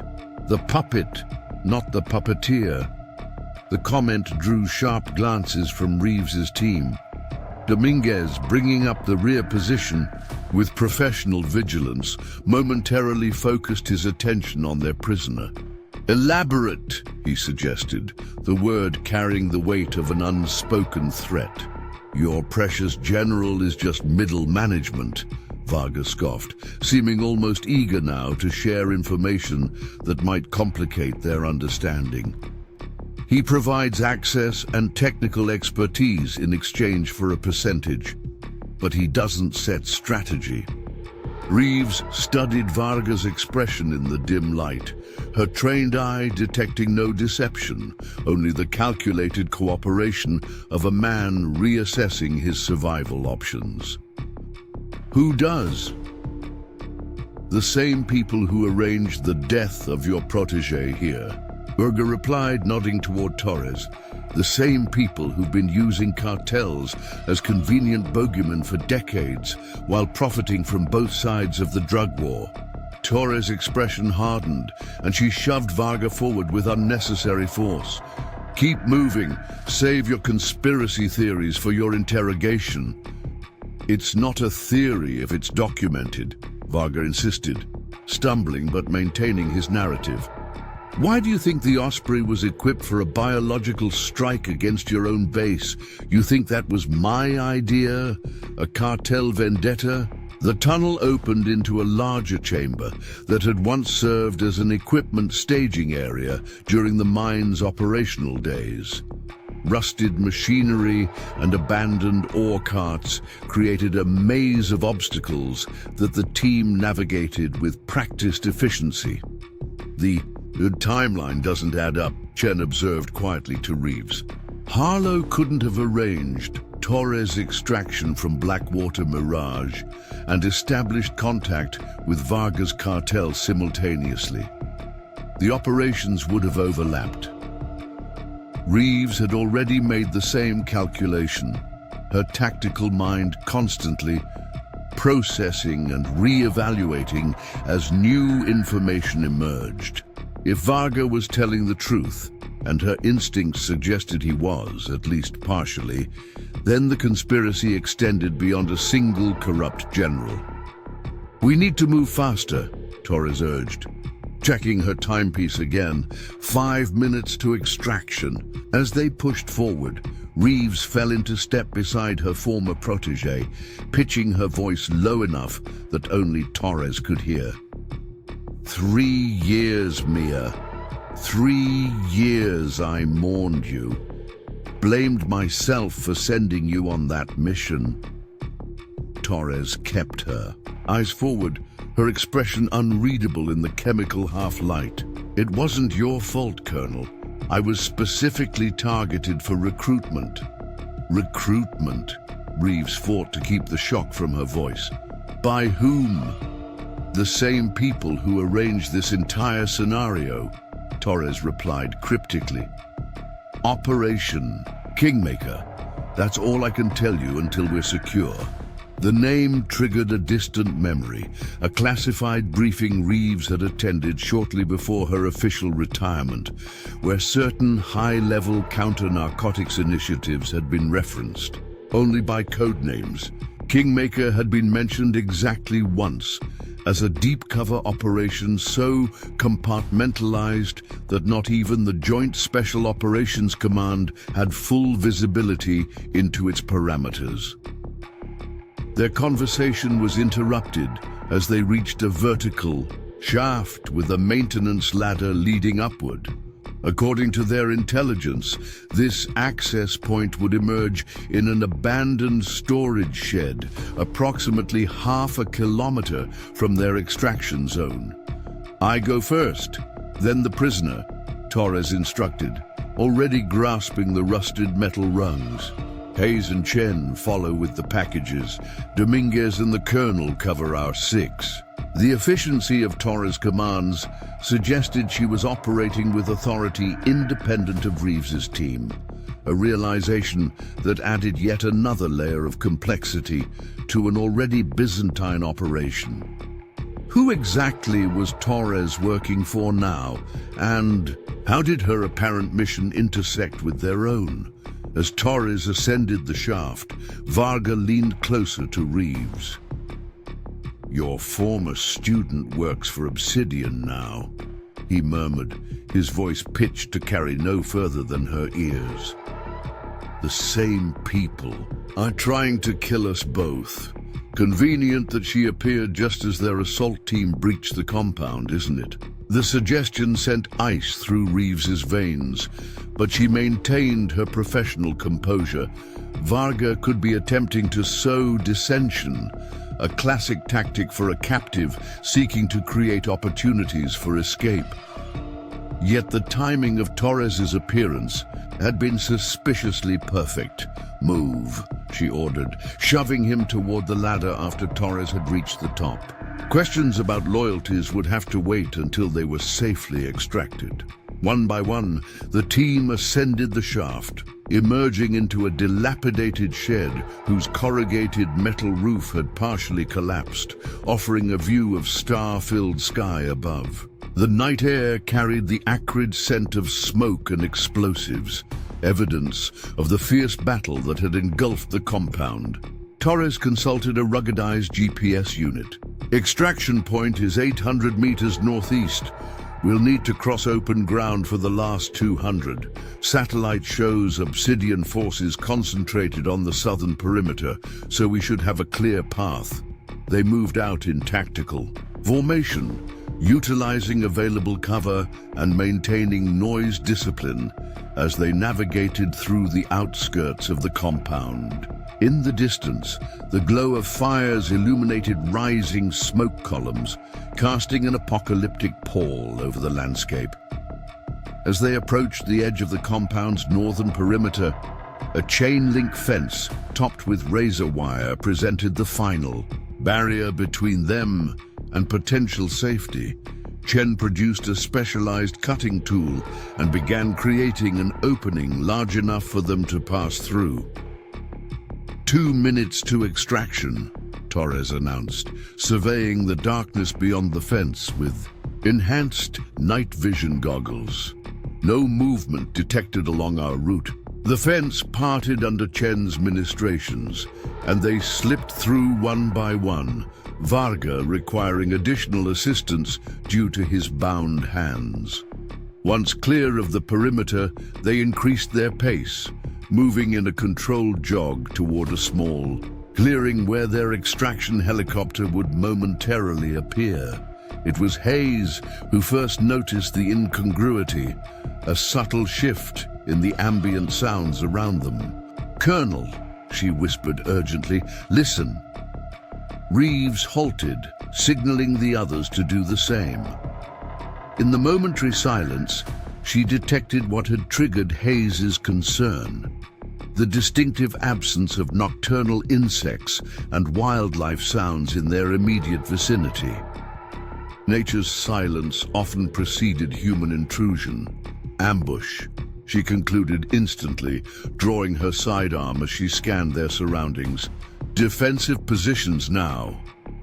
The team reacted with practiced coordination, forming a protective circle around Hayes and Chen with their critical packages. Torres and Dominguez took forward positions, their weapons trained on the darkness ahead, while Reeves maintained awareness of their rear approach. For several tense heartbeats, nothing moved in the surrounding scrubland. Then, with chilling simultaneity, tactical lights blazed to life from multiple positions, illuminating the team in harsh white beams that destroyed their night vision and revealed their exact location to any observers. Colonel Eleanor Reeves, a voice amplified by tactical communications equipment, announced from the darkness beyond the lights. "By order of National Security Directive 2187, you and your team are to stand down immediately and surrender all personnel and materials in your possession." The voice was unfamiliar, but the authority it projected was unmistakable. This was no cartel force, nor was it standard military. The reference to a classified national security directive suggested an operation with authorization from the highest levels of government. "Identification and authentication," Reeves demanded, shielding her eyes from the blinding lights while maintaining her defensive posture. "Authentication code Sierra Tango 79er Echo," replied the voice. "Operation Kingmaker Override, direct presidential authorization." The authentication sequence was valid, a high-level emergency protocol that Reeves had been briefed on, but never expected to encounter in the field. Beside her, she felt rather than saw Torres tense, her weapon still raised despite the authenticated. "Command!" "Stand down," Torres murmured, her voice carrying an urgent warning. "This isn't what you think, Colonel." Before Reeves could respond, the situation deteriorated further as the distinctive sound of helicopter rotors became audible in the distance, their extraction team approaching on schedule, unaware of the confrontation unfolding on the ground. "All units, this is Kingmaker Actual," the amplified voice declared. "Unidentified aircraft approaching from Vector 270 is to be considered hostile. Weapons free, I repeat, weapons free." The order sent a surge of adrenaline through Reeves. Their extraction team, composed of loyal operatives who had worked with her for years, was about to fly into a kill zone, authorized by what appeared to be legitimate command authority. "Belay that order!" she shouted, stepping forward despite the blinding lights. "That aircraft is carrying United States military personnel on an authorized recovery mission." Her protest seemed to fall on deaf ears as the sound of weapons being readied echoed from multiple positions around them. The approaching helicopter was now clearly visible, its running lights identifying it as their extraction vehicle. In that crucial moment, Torres made her move. With lightning speed, she grabbed Varga and pressed her sidearm to his temple. Kingmaker, actual, this is safe house. I have primary package secure, but mission compromise in progress. Asset Valkyrie is interfering with extraction protocol. The betrayal hit Reeves with physical force, momentarily stunning her more effectively than any tactical disorientation device could have. Torres, her former protege, the pilot she had mentored and mourned, was working against them. Torres, what the hell are you doing? Dominguez demanded, his weapon now caught between targeting the external threat and addressing the internal one.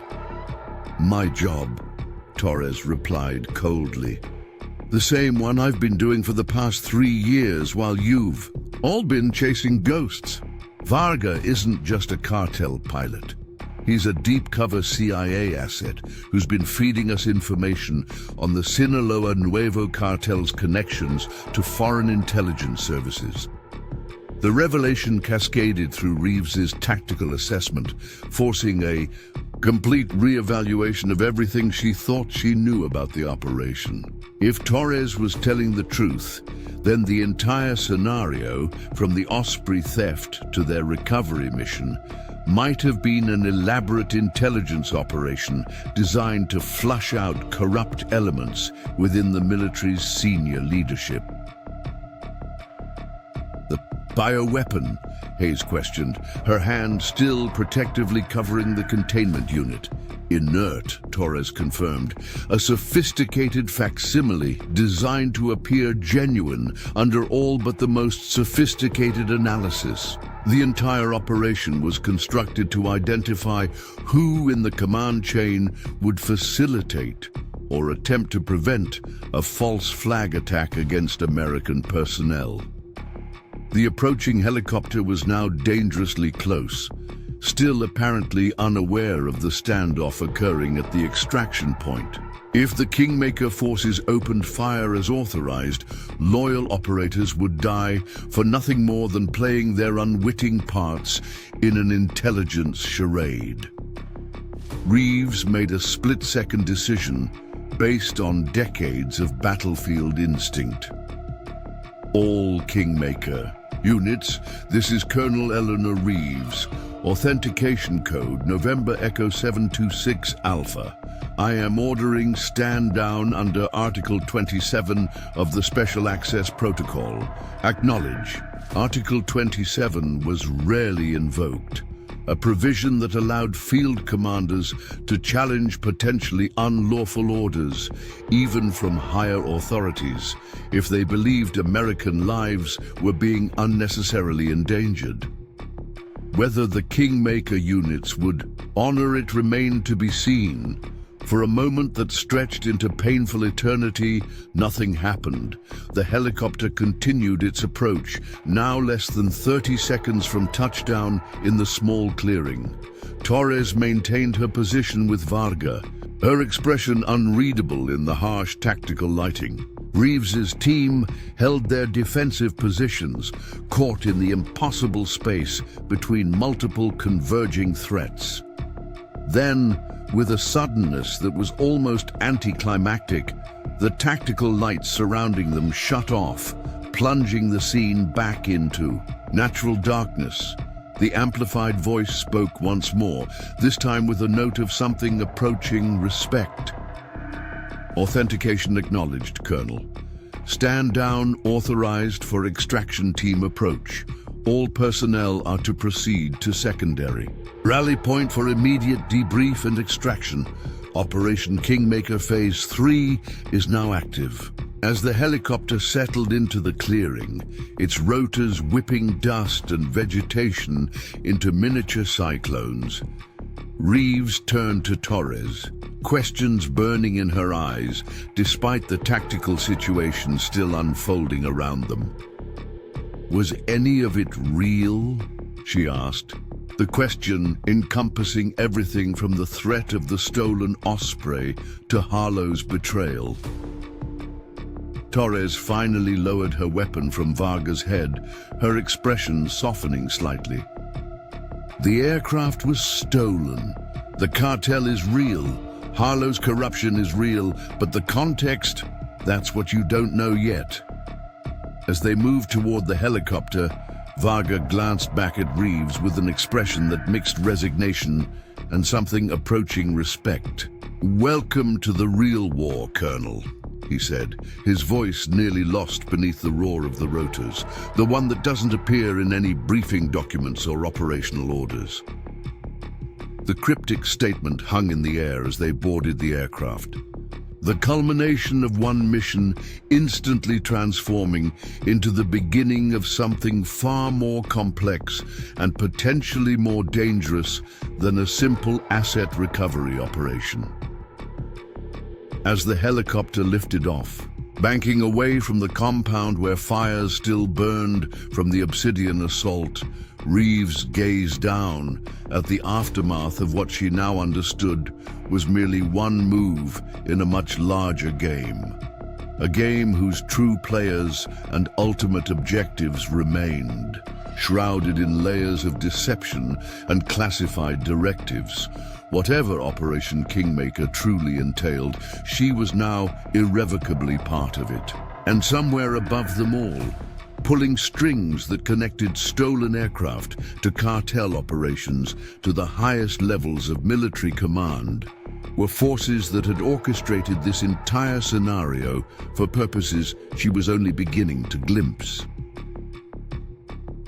The helicopter banked sharply as dawn broke over the desert landscape, the first rays of sunlight catching on the aircraft's rotors and casting rhythmic shadows across the faces of its passengers. Inside the cramped cabin, the atmosphere was charged with an uneasy tension, the natural aftermath of betrayal, revelation, and the disorientation that came with having operational parameters completely redefined in the field. Reeves sat across from Torres, their knees nearly touching in the confined space, studying the face of the woman she had once considered the finest officer under her command. 3 years of believing Torres dead had etched new lines around Reeves' eyes and mouth. 3 years of deep cover work had transformed Torres from an idealistic pilot into something harder and more inscrutable. "Secondary rally point in 5, announced the pilot, his voice crackling through their headsets. "Secure for landing."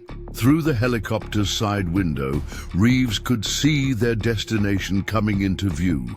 A sprawling hacienda nestled against the base of a rugged mountain range, its white walls gleaming in the early morning light. The property was surrounded by an unassuming perimeter fence that, to Reeves's trained eye, concealed sophisticated security measures, disguised as agricultural infrastructure. "Whose place are we dropping into?" Dominguez asked, his tone making it clear that his trust had boundaries that had already been tested. "CIA Forward Operating Base," Torres replied, removing her tactical gloves and flexing fingers that bore the calluses of someone who had spent significant time handling weapons rather than aircraft controls. "Designation Yellowknife. It's been operating under diplomatic cover as an agricultural research station for the past decade." Chen raised an eyebrow at this. "That's not possible. I've seen the comprehensive list of agency FOBs in this region. Yellowknife isn't on it." "That's rather the point of deep cover installations," came a new voice, as the helicopter settled onto a landing pad concealed within what appeared to be an ordinary courtyard. The speaker, a lean man in his 60s, wearing casual attire that nevertheless radiated authority, stood waiting as the rotors began to slow. "Some secrets are kept even from those with the highest security clearances." Reeves recognized him instantly. though she had only met him once before, during a classified briefing at the Pentagon nearly 5 years earlier. Deputy Director Michael Harrington, the CIA's second-in-command and rumored architect of some of the agency's most controversial, covert operations of the past 2 decades. "Director," she acknowledged coolly as she disembarked, noting the subtle security presence positioned around the courtyard, operators whose relaxed postures belied their readiness to respond to any threat in milliseconds. Colonel Reeves, Harrington, replied with a thin smile that didn't reach his calculating eyes. "I apologize for the theatrical nature of your recruitment, but traditional channels were compromised beyond repair." "Recruitment?" Hayes echoed skeptically, helping to unload. "The containment unit, with its neutralized biological agent. Is that what you call sending us into a cartel stronghold with false intelligence and then ambushing us during extraction?" Harrington gestured toward the hacienda's main building. "Why don't we continue this conversation inside?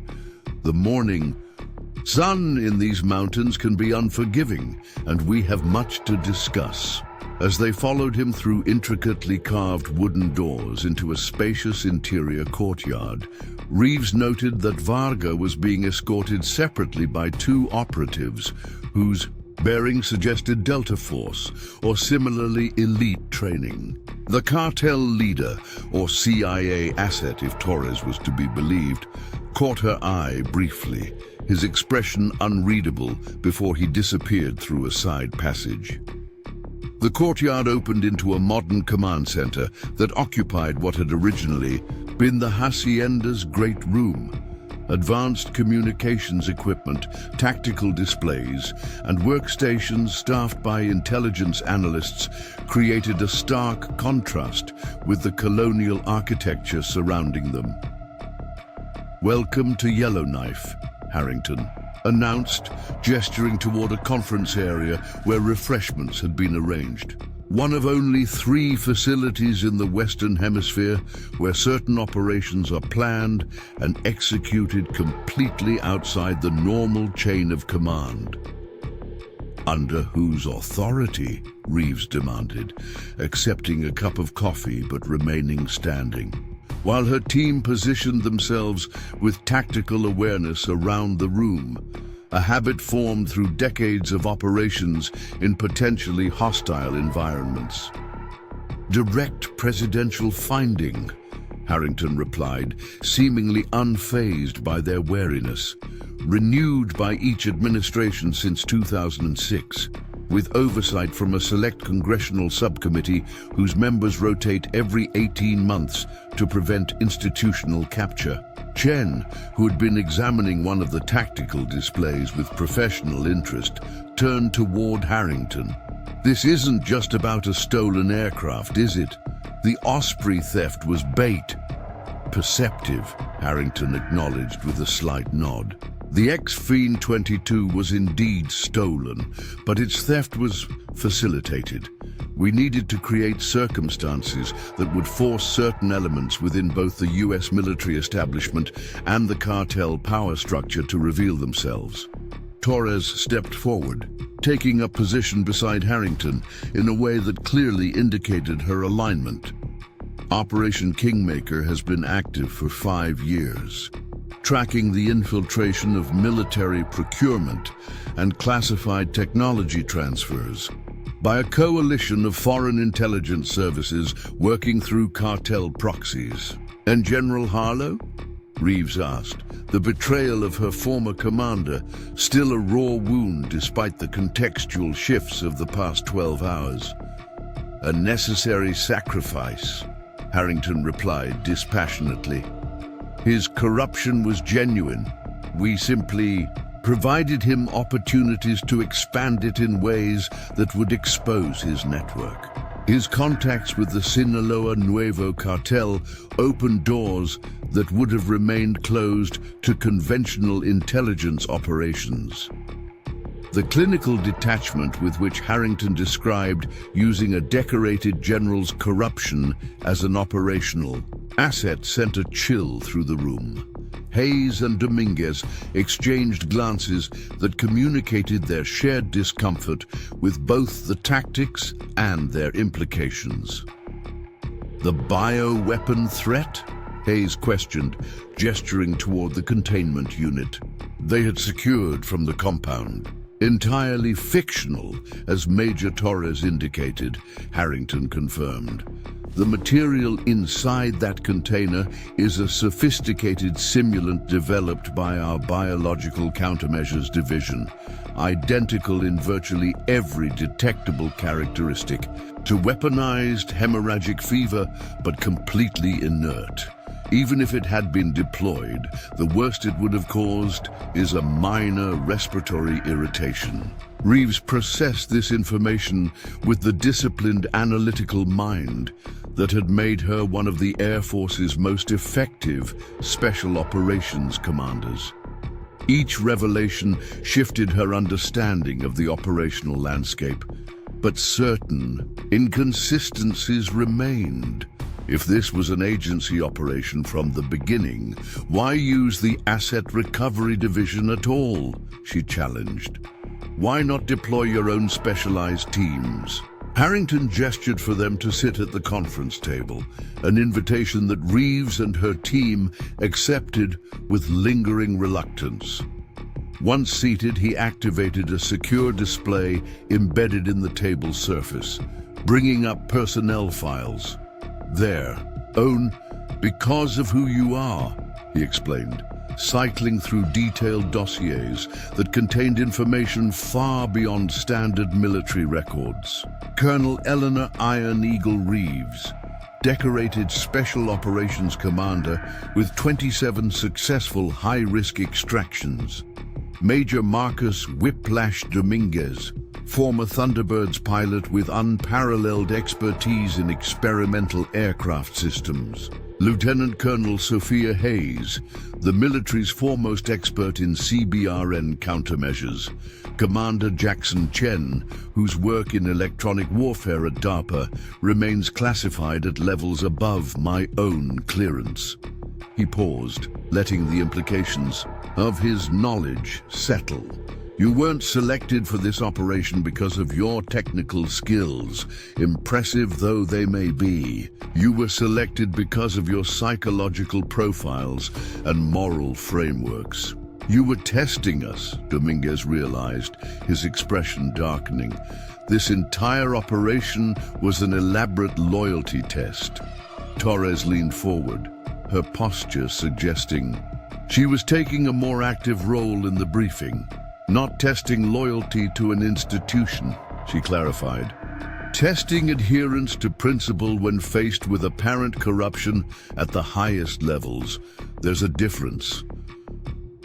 Operation Kingmaker isn't just about catching corrupt officials or interdicting cartel technology acquisition, Harrington continued.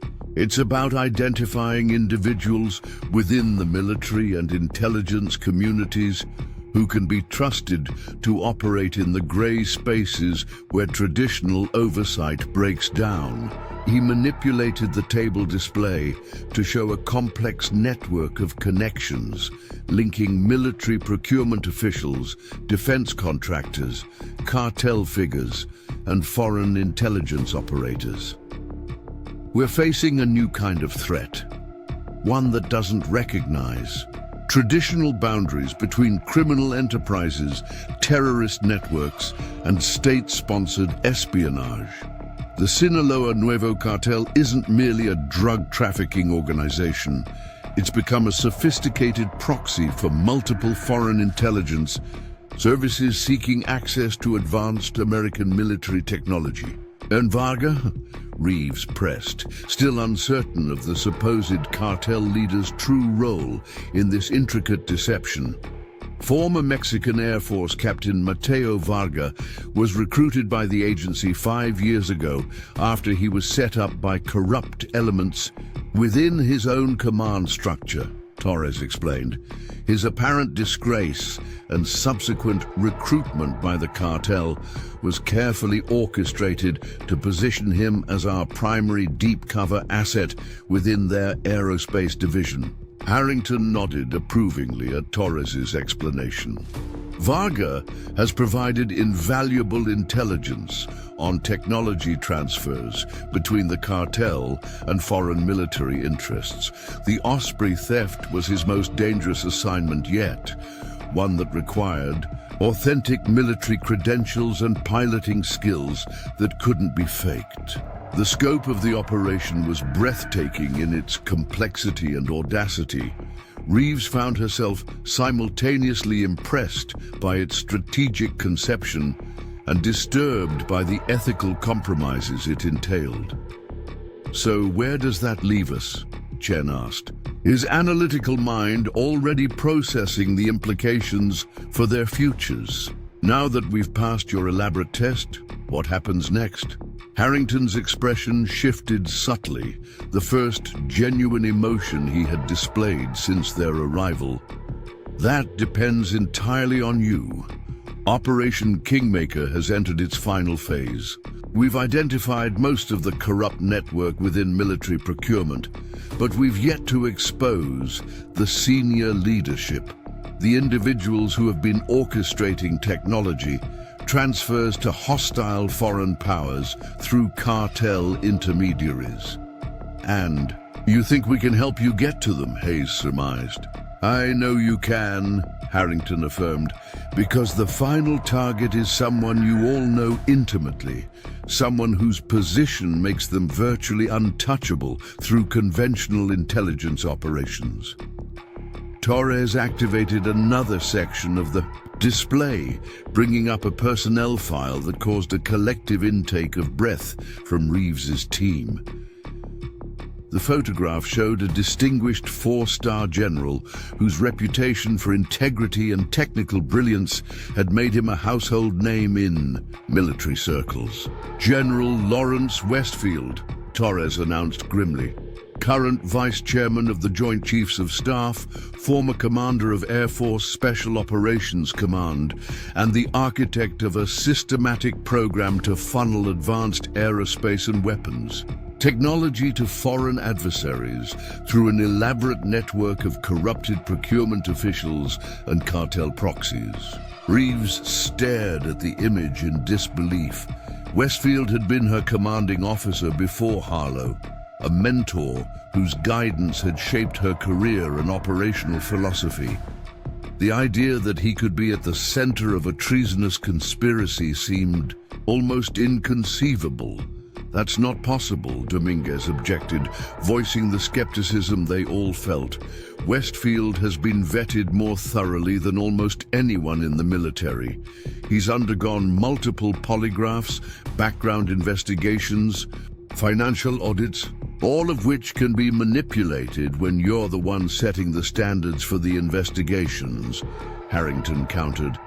"Westfield's brilliance isn't just tactical or technical, it's structural. He spent decades positioning loyalists throughout the military's investigative and counterintelligence divisions, creating a system where he's effectively immune to internal scrutiny."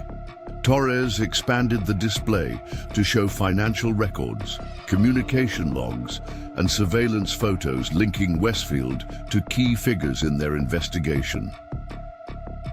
"We've been building this case for years, piece by painstaking piece. The Osprey operation was designed specifically to force Westfield to activate emergency protocols that would expose his direct connection to the technology transfer network." "And did it work?" Hayes asked. "Partially," Harrington acknowledged. "We now have conclusive evidence linking him to Harlow's activities, but not enough to move against someone of his stature and political connections. We need irrefutable proof of his direct involvement in the actual technology transfers. Proof that would stand up to the intense scrutiny a case against a Joint Chiefs member would face." The implication hung in the air, unspoken but unmistakable. They were being recruited for one final operation, a mission against the man who had trained them, mentored them, and shaped their military careers. "Why us?" Reeves asked finally, the question cutting to the heart of the matter. "Why not use Torres and your other deep cover assets?" "Because Westfield trusts you," Torres replied simply. "Or more specifically, he trusts you to behave exactly as your psychological profiles suggest you would when faced with evidence of high-level corruption. He's counting on your predictability. And we're counting on your ability to confound those expectations," Harrington added. "When Westfield learns that you've discovered Harlow's corruption, he'll anticipate your next moves. He knows your operational patterns, your ethical frameworks, your typical responses to chain-of-command violations. You want us to use his knowledge of us against him," Chen concluded, his expression suggesting he was already calculating the parameters of such an operation. "Precisely," Harrington confirmed. "We need you to be exactly who he thinks you are, right up until the moment you're not." The proposal crystallized in the air between them, a mission that would require them to turn their specialized skills against a man many of them had once revered, using the very training he had helped instill to expose his betrayal. "And if we refuse?" Dominguez asked, the question direct and unavoidable. Torres and Harrington exchanged glances before the CIA deputy director responded. "Then you'll be returned to your regular duties with modified memories of this operation. You'll recall a successful asset recovery mission against a cartel target, with all classified elements redacted from your conscious recollection." The casual mention of memory modification sent a chill through the room. Hayes straightened in, her chair, professional indignation overriding her usual reserve. "That technology is theoretical at best, and illegal to use on American citizens under any circumstances." "Many things are theoretical until they're not," Harrington replied cryptically.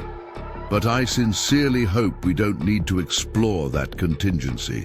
Your country needs you, not as instruments of policy, but as independent moral agents willing to uphold your oaths even when the corruption reaches to the highest levels of command." The Pentagon's secure wing gleamed under fluorescent lighting as General Lawrence Westfield moved with confident strides through corridors where junior officers and civilian staff stepped aside respectfully. His 4 stars commanded automatic deference, a power he'd wielded for years, both in service to his country and, as Reeves now knew, against it. Reeves watched from her position near the conference room, dressed in her formal service uniform, the weight of her mission heavier than any combat operation she'd ever led. The team had spent 3 weeks meticulously preparing for this moment, building an irrefutable case using Torres' deep cover intelligence and technology Chen had developed specifically to bypass Westfield's sophisticated security measures. "He's approaching," Dominguez murmured through their secure comms. "Security detail consists of 2 aides, standard protocol." Reeves straightened as Westfield rounded the corner. The moment his eyes met hers, she detected a flicker of surprise, quickly masked by practiced cordiality. "Colonel Reeves," he greeted, extending his hand. "I wasn't expecting you at this briefing." "A last-minute addition, sir," she replied, her grip firm as they shook hands. "Some concerning developments regarding the Osprey recovery operation. Something calculated passed behind Westfield's eyes. Assessment, recalibration. He'd trained her too well not to recognize the subtle tells." I look forward to your insights.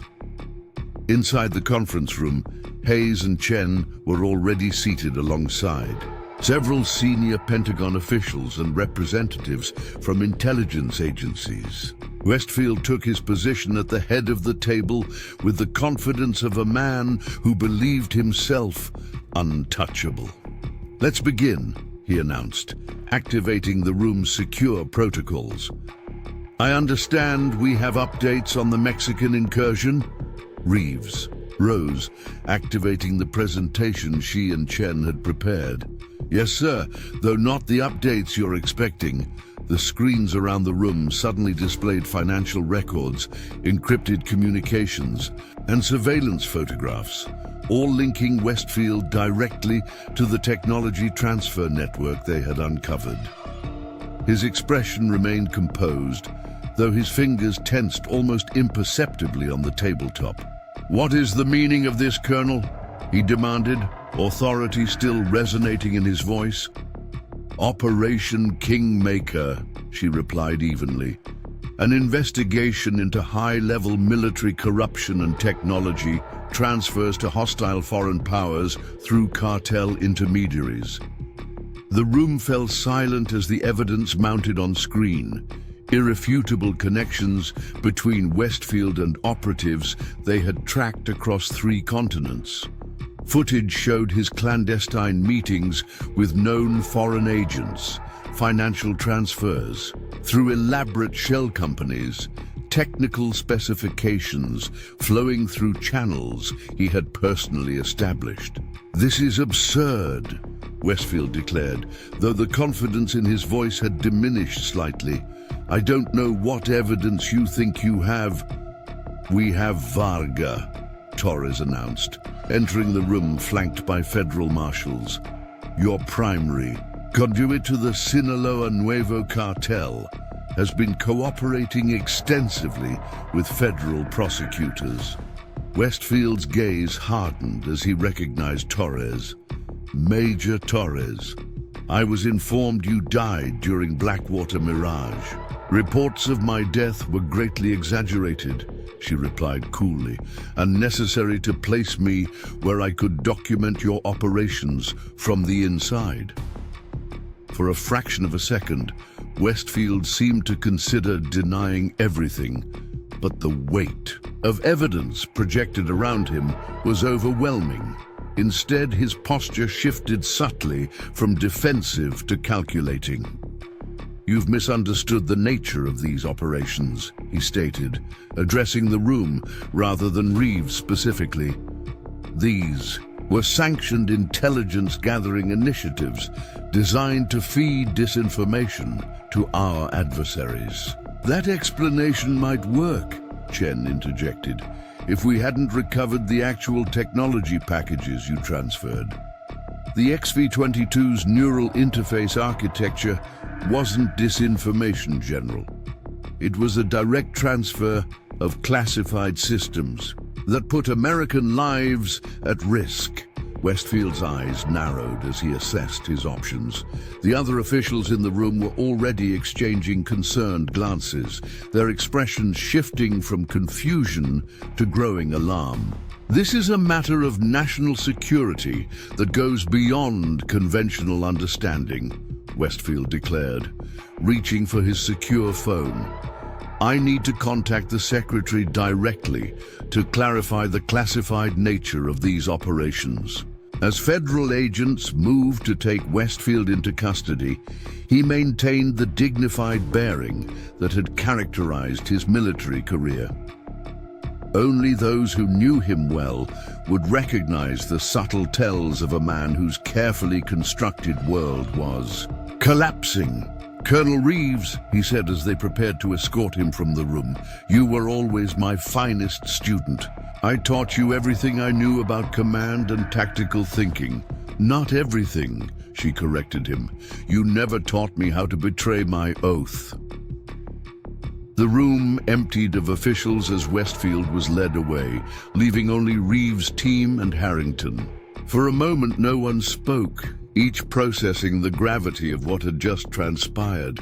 Taking down a Joint Chiefs member was unprecedented. The aftershocks would reverberate through military command structures for years to come. "It's done," Torres said finally, breaking the silence. Harrington nodded, his expression grim but satisfied. Phase 3 complete. The network is exposed, though the cleanup will take years. As they gathered their materials, Reeves paused to look at the empty chair where Westfield had sat. The mentor she had respected, the commander she had emulated, the traitor they had exposed, all versions of the same man. What happens now? Hayes asked. Reeves turned to her team, officers who had followed her into battle and darkness, who had maintained their integrity when institutions around them faltered. "Now we rebuild," she answered simply. "The oath remains, even when those who taught it to us forget its meaning." Outside the Pentagon, the afternoon sun cast long shadows across the grounds as Reeves and her team emerged. The stolen Osprey had been recovered, the cartel operation dismantled, the corruption exposed. Yet in many ways, their most important work was just beginning. The rotors of justice had turned slowly, but they had turned nonetheless, grinding inexorably toward truth, regardless of rank or power. And in that truth lay both the pain of betrayal and the promise of renewal, a reminder that systems might be corrupted, but the principles they were built to protect endured in the hearts of those who served them faithfully. As they walked toward an uncertain future, Reeves knew one thing with absolute certainty. The sky belonged to those who honored their oath, not those who wielded their power against it. And as long as officers like her team existed, no betrayal, however high it reached, would remain hidden forever. If you found this story of military intrigue, loyalty, and justice compelling, make sure you subscribe to our channel for more action-packed narratives that explore the thin line between duty and corruption. Hit that notification bell so you never miss our weekly uploads featuring elite operators taking on impossible odds. Drop a comment below telling us which part of the Osprey heist was your favorite, and share this video with anyone who appreciates high-stakes military thrillers. Remember, the next mission briefing is just one click away.